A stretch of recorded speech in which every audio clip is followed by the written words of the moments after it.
నీళ్లు నిధులు నియామకాలపై సాగింది తెలంగాణ ఉద్యమం. ప్రత్యేక రాష్ట్రంలో నీళ్లొచ్చాయి, నిధులు సమకూరుతున్నాయి. మరి నియామకాల సంగతి ఏంటి? ఇదే ప్రశ్న ఇన్నాళ్ళు నిరుద్యోగులను వేధించింది. కానీ విపక్షాల విమర్శలకు, నిరుద్యోగుల ఆందోళనలకు ఒకేసారి సమాధానం ఇచ్చేశారు సీఎం కేసీఆర్. ఏకంగా 80,039 ఉద్యోగాలకు నోటిఫికేషన్ ప్రకటించారు. అంతే నిరుత్సాహంతో ఉన్న యువతలో కొత్త ఉత్సాహం వచ్చింది. ఆందోళనలకు స్వస్తి చెప్పి పుస్తకాలతో కుస్తీలు పడుతున్నారు. ఇంతకీ 80,000 ఉద్యోగాలకు నోటిఫికేషన్స్ ఒకేసారి వస్తాయా? రిజర్వేషన్స్ రూల్స్ ఏంటి? సిలబస్ ఎలా ఉంటుంది? ఎలా ప్రిపేర్ అయితే జాబ్ కొట్టొచ్చు? 91,142 ఖాళీలు ఏర్పడాయి అధ్యక్ష. ఈ 91,142 ఉద్యోగాలకు ఈ రోజు నుంచే మొత్తం నోటిఫై చేసేస్తారు అధ్యక్ష. ప్రతిపక్షాలపై తిరుగులేని బ్రహ్మాస్త్రం సంధించారు తెలంగాణ సీఎం కేసీఆర్. ఏ అంశం అడ్డుపెట్టుకుని కొన్నాళ్లుగా ప్రతిపక్షాలు విమర్శలు చేశాయో అదే అంశాన్ని ఆయుధంగా మార్చుకున్నారు.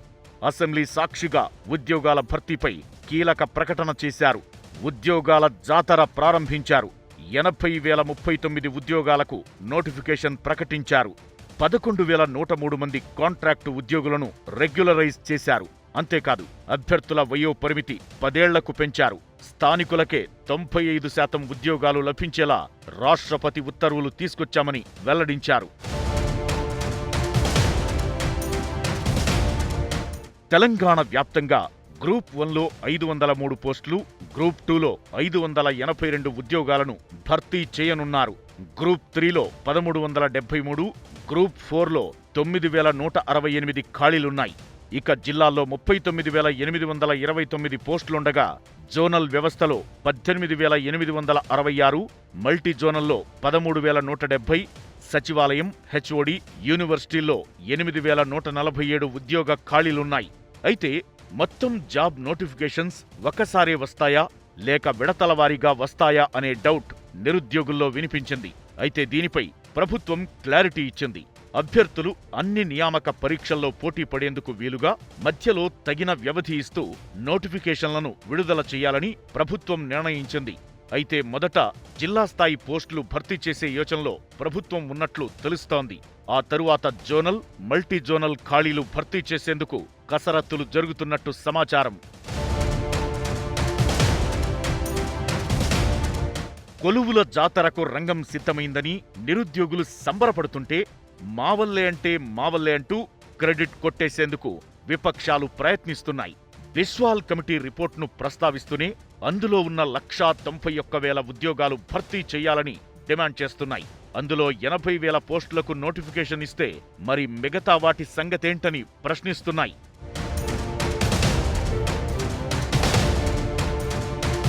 విపక్షాల విమర్శలు ఎలా ఉన్నా దాదాపు 11 ఏళ్ల తరువాత గ్రూప్ 1 నోటిఫికేషన్ వస్తోంది. మిగతా పోస్టులకు కూడా నోటిఫికేషన్లు వచ్చి కొన్నేళ్లవుతోంది. ఎలాగైనా కొలువు కొట్టాలనే పట్టుదలతో ఉన్న యువత అప్పుడే కోచింగ్ సెంటర్లకు క్యూ కడుతోంది. పల్లెల నుంచి పట్టణాలకు పరుగులు తీస్తోంది. దిల్సుఖ్ నగర్, అమీర్పేట్, అశోక్ నగర్ ఇలా కోచింగ్ సెంటర్లలో ఎంక్వైరీలు చేస్తున్నారు. మరోవైపు దీంతో సిలబస్ ఎలా ఉంటుంది, ఎలా ప్రిపేర్ అవ్వాలి అనే డైలమా అభ్యర్థుల్లో నెలకొంది. అయితే ఎగ్జామ్స్కు ప్రిపేర్ అయ్యే అభ్యర్థులు ఎలాంటి జాగ్రత్తలు తీసుకోవాలి, సిలబస్ను ఎలా కంప్లీట్ చేయాలి, ఎలాంటి బుక్స్ ప్రిపేర్ అవ్వాలి, మెటీరియల్ ఎలా రెడీ చేసుకోవాలి, సిలబస్పై పట్టు ఎలా సాధించాలి, నిపుణుల సలహాలను ఎలా ఫాలో అవ్వాలి, చర్చిద్దాం రచ్చబండలో. రచ్చబండలో పాల్గొంటున్నారు టీఆర్ఎస్ నేత, అలాగే Telangana state mineral development corporation చైర్మన్గా ఉన్న క్రిషాంక్ గారు, అలాగే టీఎస్పీఎస్సీ మాజీ సభ్యులు, ప్రస్తుతం బీజేపీలో ఉన్న విఠల్ గారు స్టూడియోలో పాల్గొంటున్నారు. ఇక బయట నుంచి లైవ్లో పాల్గొంటున్నారు కాంగ్రెస్ అధికార ప్రతినిధి కైలాష్ నేతా గారు. మరి కాసేపట్లో యూత్ కాంగ్రెస్ అధ్యక్షుడు శివసేనారెడ్డి డిబేట్లో జాయిన్ కాబోతున్నారు. అలాగే టీజేఎస్ అధ్యక్షుడు కోదండరామ్ గారు డిబేట్లో జాయిన్ కాబోతున్నారు. రైట్, విఠల్ గారు, నీళ్లు నిధులు నియామకాలు తెలంగాణ ఏర్పడడానికి ప్రధాన ప్రాతిపదిక అది. మీరు కూడా అప్పుడు ఉద్యమంలో ఉన్నారు, క్రిషాంక్ గారు ఉన్నారు, అందరూ తెలంగాణ రాష్ట్ర సాధన కోసం మీ స్థాయిలో మీ పోరాటం చేశారు. అంటే ఆల్రెడీ నీళ్లకు సంబంధించి కొంత టార్గెట్స్ని పూర్తి చేశాం, నిధులకు సంబంధించి ఒక ధనిక రాష్ట్రంగా సమృద్ధిగా ఆర్థిక వనరులు సమకూర్చడంలో సక్సెస్ సాధించాం. మూడోది, ఇప్పటివరకు ఉద్యోగుల్లో నిరుద్యోగులు ఉన్నది ఉద్యోగాల భర్తీకి సంబంధించి నోటిఫికేషన్ రాలేదని, నిరుద్యోగ భృతి వల్లదని ఇలాంటి ఇష్యూస్ సంబంధించి. కానీ ఒక మ్యాసివ్ ప్రకటన మొన్న ముఖ్యమంత్రి కేసీఆర్ అసెంబ్లీ సాక్షిగా చేశారు. ఆ ప్రకటనపై మీ స్పందన ఏంటి? ప్రధానంగా మీరు టీఎస్పీఎస్సీలో సభ్యుడిగా కూడా సీనియర్ సభ్యుడిగా సేవలందించారు కాబట్టి ఈ ప్రిపేర్ అయ్యే అభ్యర్థులు ఎలాంటి మోటివ్తో ప్రిపేర్ అవ్వాలి? First of all 191,000 Biswal committee ద్వారా ఏర్పడినటువంటి కమిటీ నిర్దేశించిన 191,000 ఖాళీల్ని రాష్ట్ర ప్రభుత్వం గతంలో గుర్తించారు 2020-21, which is equal to 40% of vacancies in state government. అంటే 4,95,091 I think cadre strength civil service post అంటాం మనము. దాంట్లో 190,000 ఖాళీని మనం గత 7 సంవత్సరాలు క్యారీ చేసుకుంటూ వచ్చాం. సో ఫైనల్గా ముఖ్యమంత్రి గారు అసెంబ్లీ వేదికగా మరి సరే వివిధ what ever the reason let us discuss about the reasons, but first of all 91,000 some change direct recruitment కింద రిక్రూట్ చేద్దామని, అందులో సమ్ 11,000 సమ్ చేంజ్ ఆల్రెడీ పనిచేస్తున్నటువంటి కాంట్రాక్ట్ ఉద్యోగులు అంటే లెక్చరర్స్ కావచ్చు రకరకాల, అంటే నెట్గా మనకి ఇక్కడ availability of direct recruitment nearly 80,000, 80,000 గాను ప్రకటించడం జరిగింది. ముఖ్యమంత్రి గారి ప్రకటన ఆ రోజు చూసాం మనము. 80,000 ప్రకటన ఇప్పుడు వెంటనే మేము ఈ రోజు నుంచే ఈ రాత్రి నుంచే మేము రిక్రూట్ చేస్తున్నామని చెప్పడం కూడా జరిగింది. అంటే ముఖ్యమంత్రి గారు అసెంబ్లీ వేదికగా ప్రకటించడం డెఫినెట్గా ఒక ఉద్యమకారుడిగా కావచ్చు లేకపోతే ఉద్యమంలో పాల్గొన్న వ్యక్తిగా డెఫినెట్గా మనం హర్షించాల్సిన అవసరం ఉంది, స్వాగతించాలి. But at the same time 191,000 ఇంకా 1,00,000 ఉద్యోగాలు ఏమైనాయి, ఎందుకు వాటిని ప్రకటించలేదు?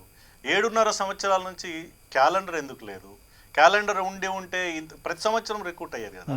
ఇప్పుడు తెలంగాణ ఉద్యమం అంటేనే నీళ్లు నిధులు నియామకాల ప్రాతిపదికనే ఉద్యమం జరిగింది. అప్పట్లో మాలాంటి వాళ్ళు 610 జీవో ప్రాతిపదిక ఉద్యమాలు చేసిన, రాష్ట్రపతి ఉత్తర్వుల ప్రకారం ఉద్యమాలు చేసిన, 6 సూత్రాలను ఉద్యమాలు చేసిన, అసలు తెలంగాణ ఉద్యమం 1952 నుంచి తెలంగాణ రాష్ట్రం ఏర్పడే వరకు కూడా ఉద్యోగాల చుట్టూ తిరిగినటువంటి సందర్భం. రాష్ట్రం ఏర్పడిన కొత్తలో కూడా ముఖ్యమంత్రి గారు ఇదే శాసనసభలో 107,000 ఉద్యోగాలు నింపుదామని వాళ్ళు ప్రకటించడం, అందులో కొంత ఎక్సర్సైజ్ జరగలేదని ఒక 60,000-70,000 వరకు, మేబీ 72 అట్లా సమ్ చేంజ్ ఉంటుంది. అంటే సర్వీస్ కమిషన్ నుంచే 31,000 కావచ్చు, పోలీస్ రిక్రూట్మెంట్ ద్వారా ఒక 10,000 కావచ్చు, మిగతా కార్పొరేషన్స్ ఒక ముఖ్యంగా పంచాయత్ సెక్రటరీ ఒక 10,000 కావచ్చు, ఎక్సర్సైజ్ జరిగింది. కానీ ప్రజలు కోరుకున్నది అంటే ముఖ్యంగా నిరుద్యోగులు కోరుకున్నది అంటే ఎవ్రీ ఇయర్ నోటిఫికేషన్ క్యాలెండర్. ఎట్లయితే సెంట్రల్ గవర్నమెంట్లో యూపీఎస్ ఉంటుంది, యూనియన్ పబ్లిక్ సర్వీస్ కమిషన్ అనేది నిరంతరంగా ప్రతి సంవత్సరం జనవరిలో నోటిఫికేషన్ ఇస్తుంది, జూన్లో ఎగ్జామ్ పెడతారు, ప్రిలిమ్స్ తర్వాత ఒక జాబ్ క్యాలెండర్ ఉంటుంది. Not only UPSC, army recruitment every year జరుగుతుంది. డిస్ట్రిక్ట్ మనం చూస్తుంటాం, ఆర్మీ రిక్రూట్మెంట్ డిస్ట్రిక్ట్ హెడ్ క్వార్టర్లో వచ్చి సెలక్షన్ చేస్తున్నారు. రైల్వే రిక్రూట్మెంట్ ఎవ్రీ ఇయర్ జరుగుతుంది. Police staff selection commission every recruitment జరుగుతుంది. బిఎస్ఆర్బి ఎవరి రిక్రూట్మెంట్ జరుగుతుంది. ఆర్ఆర్బి అంటే సెంట్రల్ గవర్నమెంట్ ఉన్నట్టు రిక్రూట్మెంట్ ఏజెన్సీ అన్నీ కూడా ప్రతి సంవత్సరం నోటిఫికేషన్ ఇస్తాం. నేను సర్వీస్ కమిషన్ మెంబర్గా ఉన్నప్పుడు కేరళను ఒక రోల్ మోడల్గా తీసుకునే ప్రయత్నం చేశాం public service commission. Kerala role model ఏంటంటే దాదాపు ఎవ్రీ ఇయర్ 39,000 to 40,000 రిక్రూట్మెంట్ ఉంటుంది అక్కడ రిటైర్మెంట్ ఏజ్ 57 ఏళ్ళ 57,000 56 నుంచి పెంచితే ఉద్యమాలు జరిగినాయి. ఎట్లా రిక్రూట్మెంట్ చేసే వాళ్ళు అక్కడ కేరళలో అంటే right from attender to group 1 officer అన్ని పోస్టులు కూడా సర్వీస్ కమిషన్ ద్వారా రిక్రూట్ చేసేవాళ్ళు, టీచర్లు కావచ్చు, లెక్చరర్ కావచ్చు. అట్లా 39,000 నుంచి 40,000 రిక్రూట్మెంట్ జరిగింది. అట్లాంటి రిపోర్ట్ నేను సర్వీస్ కమిషన్ ఉన్నప్పుడు ప్రభుత్వానికి పంపడం జరిగింది జాబ్ క్యాలెండర్ కోసం. వాట్ ఎవర్ ద రీజన్ అది మన దగ్గర అమలు కాలేదు. సో ఇప్పటికైనా ముఖ్యమంత్రి గారు 80,000 ప్రకటించి ఈ ప్రాసెస్ని స్టార్ట్ చేసినందుకు వెల్కమ్ చెప్తూనే జాబ్ క్యాలెండర్ ఉండాలి. ఇప్పుడు మీరు ప్రస్తావిస్తున్న జాబ్ క్యాలెండర్ సంబంధించి కూడా ముఖ్యమంత్రి ఒక ప్రకటన చేశారు. ఇక నుంచి ప్రతి ఏడాది జాబ్ క్యాలెండర్ ఇస్తాము, ఎన్ని పోస్టులు భర్తీ చేయాలనేది ముందుగానే ప్రకటిస్తాము, ఇక నుంచి ప్రతి సంవత్సరం ఉద్యోగాల భర్తీ ఉంటుందని ముఖ్యమంత్రి అసెంబ్లీ సాక్షిగా చేసిన ప్రకటన. మీరంటున్న జాబ్ క్యాలెండర్ సంబంధించి ముఖ్యమంత్రి క్లారిటీ ఇచ్చినట్టు 2014లో కూడా ముఖ్యమంత్రి గారు ఇలాంటి జాబ్ క్యాలెండర్ ప్రకటన చేశారు. పబ్లిక్ సర్వీస్ కమిషన్ ప్రారంభంలో ఎవ్రీ ఇయర్ జాబ్ క్యాలెండర్ అనేది ఉండాలని చెప్పడం జరిగింది. సో ఇక్కడ ఏంటంటే నీళ్లు నిధులు నియామకాల పైన ఈ రాష్ట్ర ప్రభుత్వము ఇట్లాంటి ఎక్సర్సైజ్ గత 5-6 సంవత్సరాలకు ముందు చేసి ఉంటే ప్రతి సంవత్సరం 15,000, 20,000, 25,000 రిక్రూట్మెంట్ అయ్యేది. 7 సంవత్సరాల నుంచి మనం రిక్రూట్మెంట్ ఆపేవాళ్ళకి కాదు. గ్రూప్ 1 నోటిఫికేషన్ ఎప్పుడో యునైటెడ్ ఆంధ్రప్రదేశ్లో వచ్చింది, ఇప్పుడు మళ్ళీ ప్రకటించడం జరిగింది. గత 11 ఇయర్స్ అంటే తెలంగాణ వచ్చి 7.5 సంవత్సరాల్లో గ్రూప్ 1 నోటిఫికేషన్ ఇవ్వలేదు, గ్రూప్ 3 నోటిఫికేషన్ ఇవ్వలేదు, గ్రూప్ 1 మధ్యలో గ్రూప్ 2 మధ్యలో ఇవ్వడం జరిగింది, గ్రూప్ 4 ఇవ్వడం జరిగింది, మళ్ళీ ఇప్పుడు ప్రకటించడం జరిగింది. సో వివిధ రిక్రూట్మెంట్ ఏజెన్సీ ద్వారా నిరంతరం ఒకవేళ రిక్రూట్మెంట్ జరిగి ఉంటే ఇంత కన్ఫ్యూజన్, ఇంత నిరుద్యోగులు, ఇంత అన్రెస్ట్ ఉండేది కాదు. ఎవ్రీ ఇయర్ రిక్రూట్మెంట్ జరగడానికి ఇప్పటికైనా ప్రయత్నం చేయాలని నేను కోరుతున్నాను. రైట్. కృష్ణ గారు, ఏం చెప్తారు? ఒక రకంగా మ్యాసివ్ ప్రకటన చేశారు ఉద్యోగాల భర్తీకి సంబంధించి. బట్ ఈ నోటిఫికేషన్స్ అన్నీ వెంటనే వస్తాయా, లేదంటే వచ్చే ఏడాది డిసెంబర్ వరకు మీ ప్రభుత్వానికి టైం ఉంది కాబట్టి ఇప్పుడున్న మీకు అధికారంలో ఉండడానికి అప్పటి వరకు దశల వారీగా ఏమైనా ఇస్తారా? కొంత ఉద్యోగుల్లో క్లారిటీ కోరుకుంటాం. సతీష్ గారు ఖచ్చితంగా కూడా చేస్తాం. ఎందుకంటే ఒకటి ఏంటిదంటే మీరు అంటున్నట్టు నెక్స్ట్ సంవత్సరం ఎన్నికలు అంటే కూడా ఎన్నికల ముందు మేము పోవాలి, ఎన్నికల ముందు మేము గెలవాలి అని అన్నప్పుడు ఖచ్చితంగా గత టర్మ్లో ఎలాగైతే 132,899 ఉద్యోగాల భర్తీ అయిందో ఇప్పుడు కూడా ఈ ఉద్యోగాలు భర్తీ చేసి మేము పోయి ఖచ్చితంగా కూడా ఓట్లు అడిగే ఆ అర్హత కూడా మాకుంటుంది, ఆ హక్కు అనేది కూడా మాకుంటుంది ఆఫ్టర్ ఫిల్లింగ్ ఇట్. అయితే ఈరోజు బిస్వాల్ కమిటీ విషయం మీద పదే చెప్తున్న వాళ్ళు ఇది గౌరవనీయులు హరీష్ రావు గారు చాలా స్పష్టంగా కూడా మొన్న అసెంబ్లీలో రిలీజ్ చేయడం జరిగింది. అంటే గ్రాంట్ ఇన్ ఎయిడ్ పోస్ట్లను sanctioned posts and working strength మీరు గమనిస్తే వర్కింగ్ స్ట్రెంత్ మీకు అన్ని కూడా జీరో కనబడుతున్నాయి ఇక్కడ కాలంలో. వాస్తవానికి ఉస్మానియా యూనివర్సిటీలో 0 ఎంప్లాయీస్ ఉన్నారా? 0 ఎంప్లాయీస్ లేరు. దేర్ ఆర్ వేకెన్సీ ఉంటూనే ఎగ్జిస్టింగ్ పోస్ట్స్ కూడా ఉన్నాయి. కానీ గ్రాంట్ ఇన్ ఎయిడ్లో ఏదైతే కార్పొరేషన్స్ ఉన్నాయో, తెలంగాణ వైద్య విద్యా పరిషత్ ఉన్నదో 10,000 జాబ్స్, ఇట్లా ఇవన్నిటినీ కూడా గ్రాంట్ ఇన్ ఎయిడ్ జాబ్స్ని ప్రభుత్వ సంస్థల జాబ్స్గా కాకుండా జీరోగా చూపెట్టడం జరిగింది. సో దాంతో వాళ్ళ 190,000 అని అనుకుంటున్నారు. ఇలాంటి చాలా మంది గ్రాంట్ ఇన్ ఎయిడ్ పోస్టులు ఇవి 54,118 ఉన్నాయి. ఓకే. ఇన్ఫాక్ట్ గతంలో లిఫ్ట్ మెన్ సర్వీసెస్ కానివ్వండి, డ్రైవర్ జాబ్స్ కానివ్వండి, ఇవి కూడా గవర్నమెంట్ జాబ్స్లో కూడా మెన్షన్ చేయడం జరిగింది. టీఎస్పీఎస్సీ మెంబర్ గా వారికి తెలుసు, ఎందుకంటే ఎలాబరేటెడ్ ఆర్టికల్స్ కూడా వారు రాసిరు కాబట్టి. మీరు చెప్పిన 54,000 ఈ గ్రాంట్ ఇన్ ఎయిడ్ పోస్టులు ఆల్రెడీ తర్వాత ఇక్కడ వర్కింగ్ స్టాఫ్ ని నెంబర్ గా చూపించలేదన్న అంశం ఏదైతే మీరు ప్రస్తావిస్తున్నారో, అలాంటప్పుడు ఇంకా మిగిలే ఖాళీలు 1,37,000. అట్లయితే 1,37,000 మళ్ళా కాంట్రాక్ట్ జాబ్స్, కాంట్రాక్ట్ జాబ్స్ కూడా. సో ఇవన్నిటిని ఐడెంటిఫై చేసి కూడా మీరు గమనిస్తే ఆల్ న్యూస్ పేపర్ ఆర్టికల్స్ కూడా ఆ రోజు 55,000, 60,000, 65,000 ఎక్స్పెక్ట్ చేశారు. కానీ అవన్నీ కాకుండా ఒక లార్జర్ నంబర్ కూడా అనౌన్స్ చేయడం జరిగింది. ఒకటి హిస్టారికల్ గా మనం పాజిటివ్ సైడ్ చూడాలి. ఇప్పటి వరకు సతీష్ గారు ఇప్పటి వరకు కూడా ఏ రాష్ట్ర ప్రభుత్వం కూడా అంత పర్ఫెక్ట్, అంత పెద్ద ఎత్తున నంబరు ఏ మాత్రం కూడా రిక్రూట్మెంట్ చేయలేదు. దానికి ఉదాహరణ సింపుల్, ఎందుకంటే దేశం మొత్తం కూడా గుజరాత్ మోడల్ అని అంటది కదా, ఆ గుజరాత్ మోడలే 5 సంవత్సరాల్లో ఇగోండి విజయ్ రూపానీ గారు ముఖ్యమంత్రి గారి స్టేట్మెంట్ 20,000 జాబ్స్ మాత్రమే, 20,000 జాబ్స్ వాళ్ళు రిక్రూట్ చేసుకోవడం జరిగింది. సో ఇంత పెద్ద నంబర్ వస్తున్నప్పుడు ఐ థింక్ కొంత పాజిటివ్ గా ఆలోచించాల్సిన అవసరం ఉన్నది. అయితే వెల్కమ్ చేశారు ఇది వచ్చింది అన్న విషయంలో ఆయన. ఇంకొకటి గతంలో ఎందుకు డిలే జరిగింది అని అంటాం. నేను ఒక చిన్న ఉదాహరణ చెప్తాను మీకు ఎడ్యుకేషన్ లో, ఎందుకంటే నేను ఆ యూనివర్సిటీ బ్యాక్గ్రౌండ్ నుంచి వస్తా కాబట్టి చాలా మందికి ఫ్యాక్ట్స్ తెలవాల్సిన అవసరం ఉన్నాయి. ఇది యూజీసీ 2018లో దేశవ్యాప్తంగా ఆల్ యూనివర్సిటీస్ కి రాసిన లెటర్. రిజర్వేషన్స్ విషయం మీద సుప్రీంకోర్టులో కేసు ఉన్నందున వలన రిక్రూట్మెంట్స్ ఆపివేయాలని వేసారు. ఎందుకంటే దానికంటే ముందు టీఎస్పీఎస్సీ 1,600 ఎప్పుడు కూడా అంత ఆ మోతాదులో అసిస్టెంట్ ప్రొఫెసర్స్ రిక్రూట్మెంట్ కోసం నోటిఫికేషన్ కాలేదు. ఇది యూజీసీ వాళ్ళు కేంద్ర ప్రభుత్వం నుంచి రాసిన తర్వాత అయింది. ఆ తర్వాత కూడా క్రమేపీ ఈవెన్ టిల్ డేట్ మీరు గమనించండి ఈబీసీ తీసుకొని వచ్చారు. కానీ వాస్తవం కదా ఈబీసీ విషయం మీద కూడా సుప్రీంకోర్టులో నడుస్తున్నది, ప్రతి రాష్ట్ర హైకోర్టులలో కూడా నడుస్తున్నది. ఇంకోటి కేంద్ర ప్రభుత్వం చాలా సింపుల్ గా చెప్పారు, కేంద్ర ప్రభుత్వం రెగ్యులర్గా జాబ్ క్యాలెండర్ చేస్తున్నారు అన్నప్పుడు మరి మా ముందు ఈ పార్లమెంట్లో కొన్ని సమాధానాలు ఉన్నాయి. రెగ్యులర్గా వాళ్ళు జాబ్ క్యాలెండర్ చేస్తున్నప్పుడు ఇవ్వండి సెంట్రల్ గవర్నమెంట్ డిపార్ట్మెంట్స్ పిఎస్యూస్లో SC ST OBC sanction posts ఎన్ని వేకెన్సీస్ ఉన్నాయని మల్లికార్జున్ ఖార్గే గారు ప్రశ్నించారు. ప్రశ్నించినప్పుడు పార్లమెంట్లో వచ్చిన సమాధానం వేకెంట్ పోస్ట్ 8,72,243 ఉన్నాయి. ఇది నేను ఎందుకు ఎత్తుతున్నా అంటే కేంద్ర ప్రభుత్వం మేము జాబ్ క్యాలెండర్ మెయింటైన్ చేస్తున్నాం, జాబ్ క్యాలెండర్ రాష్ట్ర ప్రభుత్వం ఎందుకు చేస్తలేదు అని అన్నందుకు దాని సమాధానం 8,70,000 ఇవి. ఇగోండి central universities and IITs IIMs లో ఇది కూడా పార్లమెంట్ లో ఇచ్చిన సమాధానం. Teaching post, non teaching post చాలా పెద్ద లెక్క ఉన్నది, దీన్ని మొత్తం టాలీ చేసుకుంటే ఇదొక 45,000. ఇంతే కాకుండా కేంద్రీయ విద్యాలయాలు కానివ్వండి, ఇటు సెంట్రల్ యూనివర్సిటీస్ కానివ్వండి, ఇవన్నిట్లో కూడా టీచింగ్ పోస్ట్ ఇవన్నీ ఉన్నాయి. ఇవాళ మీరు ఉదాహరణకు చూసుకుంటే, ఎందుకంటే లార్జర్గా మనం మాట్లాడుకోవాల్సిన అవసరం ఉన్నది. ఇవాళ వాళ్ళు తెస్తున్న ఈవెన్ ప్రభుత్వ సంస్థలను అమ్మకానికి పెడితే కూడా అందులో రిజర్వేషన్ వర్తించదు, ఇంకా డిస్ఇన్వెస్ట్మెంట్ అని ఇది కూడా లోక్సభలో ఇచ్చిన ఆన్సర్. జస్ట్ నిన్న ఒక ఆర్టికల్ వచ్చింది. ఎందుకంటే ఇవాళ ఏమైపోతుందంటే ఒకవైపు మనం జాబ్స్ ప్రభుత్వ ఉద్యోగాలు ఇంత పెద్ద నంబర్ వేస్తున్నాం సతీష్ గారు, we have to motivate youngsters అందరూ కూడా. వాస్తవానికి ఇవాళ మేము రిక్వెస్ట్ చేసేది ఏంటంటే ఈ అంతా కూడా పొలిటికల్ పార్టీస్గా స్టేక్ హోల్డర్స్గా మేము మాట్లాడుతుంటాం, కానీ యంగ్స్టర్స్ అందరు కూడా ఫోకస్ చేయాల్సిన అవసరం ఉన్నది, అకాడమిక్స్ మీద ఫోకస్ చేయాల్సిన అవసరం ఉన్నది. ఒక బ్రహ్మాండమైన ఆపర్చునిటీ వస్తుంది. ఎందుకంటే తెలంగాణ రాష్ట్రంలో 3 ప్యాటర్న్స్ చెప్తాను నేను మీకు. ఒకటి లైవ్లీహుడ్, ఒకటి జాబ్ క్రియేషన్, ఇంకొకటి మన ఇన్స్టిట్యూషనల్ జాబ్స్.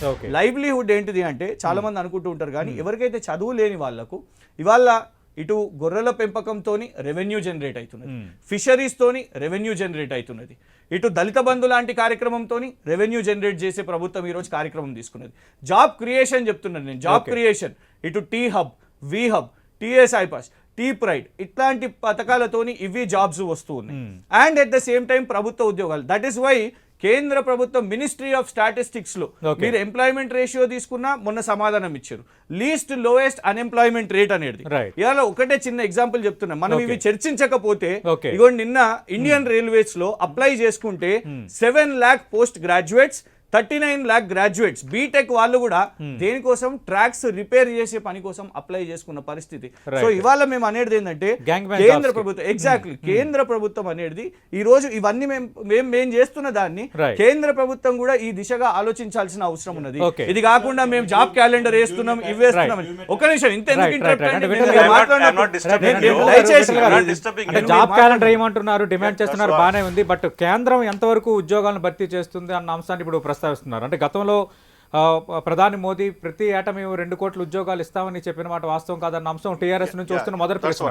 2 పార్లమెంట్ సాక్షిగా కేంద్ర మంత్రి జితేంద్ర సింగ్ సమాధానం చెప్తూ ఈ విధంగా 8,000 పోస్టులు ఖాళీ ఉన్నాయని చెప్పిన మాట వాస్తవం కాదా, వాటి సంగతి 8 లక్షలు ఉన్నమాట వాస్తవం కాదన్న అంశాన్ని కూడా ప్రస్తావిస్తారు. సతీష్ గారు, డెఫినెట్ గా కేంద్ర ప్రభుత్వం ఎన్ని ఉద్యోగాలు ఇస్తుంది, ప్రతి సంవత్సరం ఎవరెవరు నోటిఫికేషన్ ఇస్తున్నారు, ఏ ఏజెన్సీ నోటిఫికేషన్, డెఫినెట్ గా మీరు ప్రత్యేక చర్చ పెడితే దాని మీద ఎలాబరేట్ గా నేను మాట్లాడడానికి సిద్ధము. మా పార్టీ తరపున మీరు మమ్మల్ని ఏదో ముద్దాయిలాగా మీరు ఇన్వెస్టిగేషన్ చేస్తారు, మిమ్మల్ని కూడా అడుగుతామండి మేము, ఖచ్చితంగా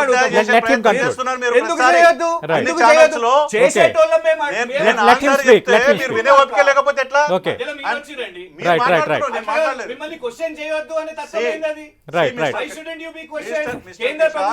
నేను మాట్లాడేటప్పుడు మాట్లాడలేదు.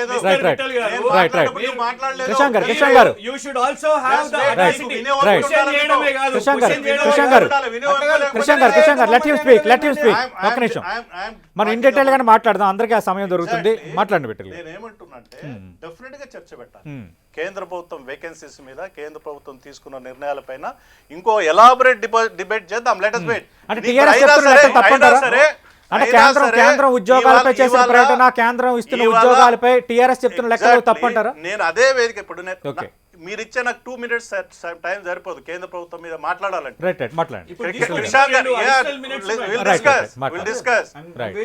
ప్రతిసారి ఒక పార్టీ తరపున ప్రతిసారి కేంద్ర ప్రభుత్వాన్ని అనేక రంగాల్లో ముద్దాయి చేసే ప్రయత్నం చేస్తా ఉన్నాం. ఫ్యాక్ట్ ఇట్ ఈస్ 8,70,000 వేకెన్సీస్ కేంద్ర ప్రభుత్వం అధికారికంగా ఆయా మంత్రి పార్లమెంట్ వేదికనే ప్రకటించాడు, which is equal to 20% of vacancies. 40 లక్షల కేంద్ర ప్రభుత్వ ఉద్యోగాలలో 20% వేకెన్సీస్. స్టేట్ గవర్నమెంట్లో ఇప్పటికి యాజ్ ఆన్ టుడే 40% వేకెన్సీస్ మీరు కూర్చొని పెట్టుకొని 20% వేకెన్సీస్ గురించి చర్చ పెడతా ఉన్నారు. Okay, welcome it. ప్రతి సంవత్సరము ఎవ్రీ ఇయర్ 10% వేకెన్సీస్ యాజ్ యూజువల్గా ఉంటాయి. ఎందుకు ఉంటాయంటే రిటైర్మెంట్ ఏజ్, ఒక సంవత్సరం రిటైర్మెంట్ కాగానే ఎవ్రీ ఇయర్ 10,000, 15,000, 20,000 రెగ్యులర్ రిటైర్మెంట్ ఉంటుంది. రిటైర్మెంట్ కాగానే వెంటనే నెక్స్ట్ వేకెన్సీ పోస్ట్ ఫిలప్ చేయరు. ఆ రిటైర్మెంట్ వేకెన్సీతో పాటు వివిధ కోర్టు కేసుల కారణంగా, స్టేట్లో ఎట్లా ఉంటాయో సెంట్రల్ కూడా కోర్టు కేసులు ఉంటాయి. రైల్వే రిక్రూట్మెంట్ బోర్డు కేసు పడ్డది, ఆ కేసు స్టే ఆర్డర్ వచ్చిన తర్వాత వేకెన్సీ ఫిలప్ చేస్తారు. ఇవాళ మీరు ఒకసారి వెబ్సైట్లో కొట్టండి లేదా గూగుల్లో కొట్టండి, సెర్చ్ చేయండి, సెంట్రల్ గవర్నమెంట్ నోటిఫికేషన్స్ ఎన్ని వచ్చాయి ఎవ్రీ ఇయర్ 18, 19, 20, 21, 22 లేటెస్ట్ వరకు కూడా ఎవ్రీ ఇయర్ నోటిఫికేషన్స్ మీకు కనిపిస్తూనే ఉంటాయి. సో అది అనేది రిక్రూట్మెంట్ అనేది నిరంతర ప్రక్రియ. మీరు 40% ఉద్యోగాల గురించి మాట్లాడకుండా వాటిని ఆన్సర్ మళ్ళీ బిస్వాల్ కమిటీ లెక్కనే తప్పని మీరు ఒకవైపు చెప్తూనే కేంద్ర ప్రభుత్వం ఇచ్చినటువంటి 20% ఉద్యోగాల వేకెన్సీస్, దట్ ఈస్ రైట్. మీరు కానీ కాంగ్రెస్ కానీ పదే బిస్వాల్ కమిటీ నివేదిక అంశాన్ని ప్రస్తావిస్తున్నారు కాబట్టి టీఆర్ఎస్ ఇస్తున్న సమాధానం ఏంటంటే అందులో 54,000 పోస్టులు గ్రాంట్ ఇన్ ఎయిడ్ పోస్టులు.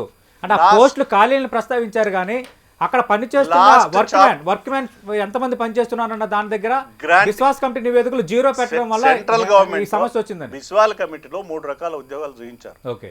ఒకటి sanction post of government civil post, రాష్ట్ర విభజన ద్వారా వచ్చినటువంటి civil post 4,91,000. Public sector unit సంబంధం వేరు, గ్రాంటెడ్ పోస్టులు వేరు. నేను సివిల్ పోస్ట్ మీద అట్లా అనుకుంటే 8-9 లక్షలు ఉంటారు స్టేట్ గవర్నమెంట్లో.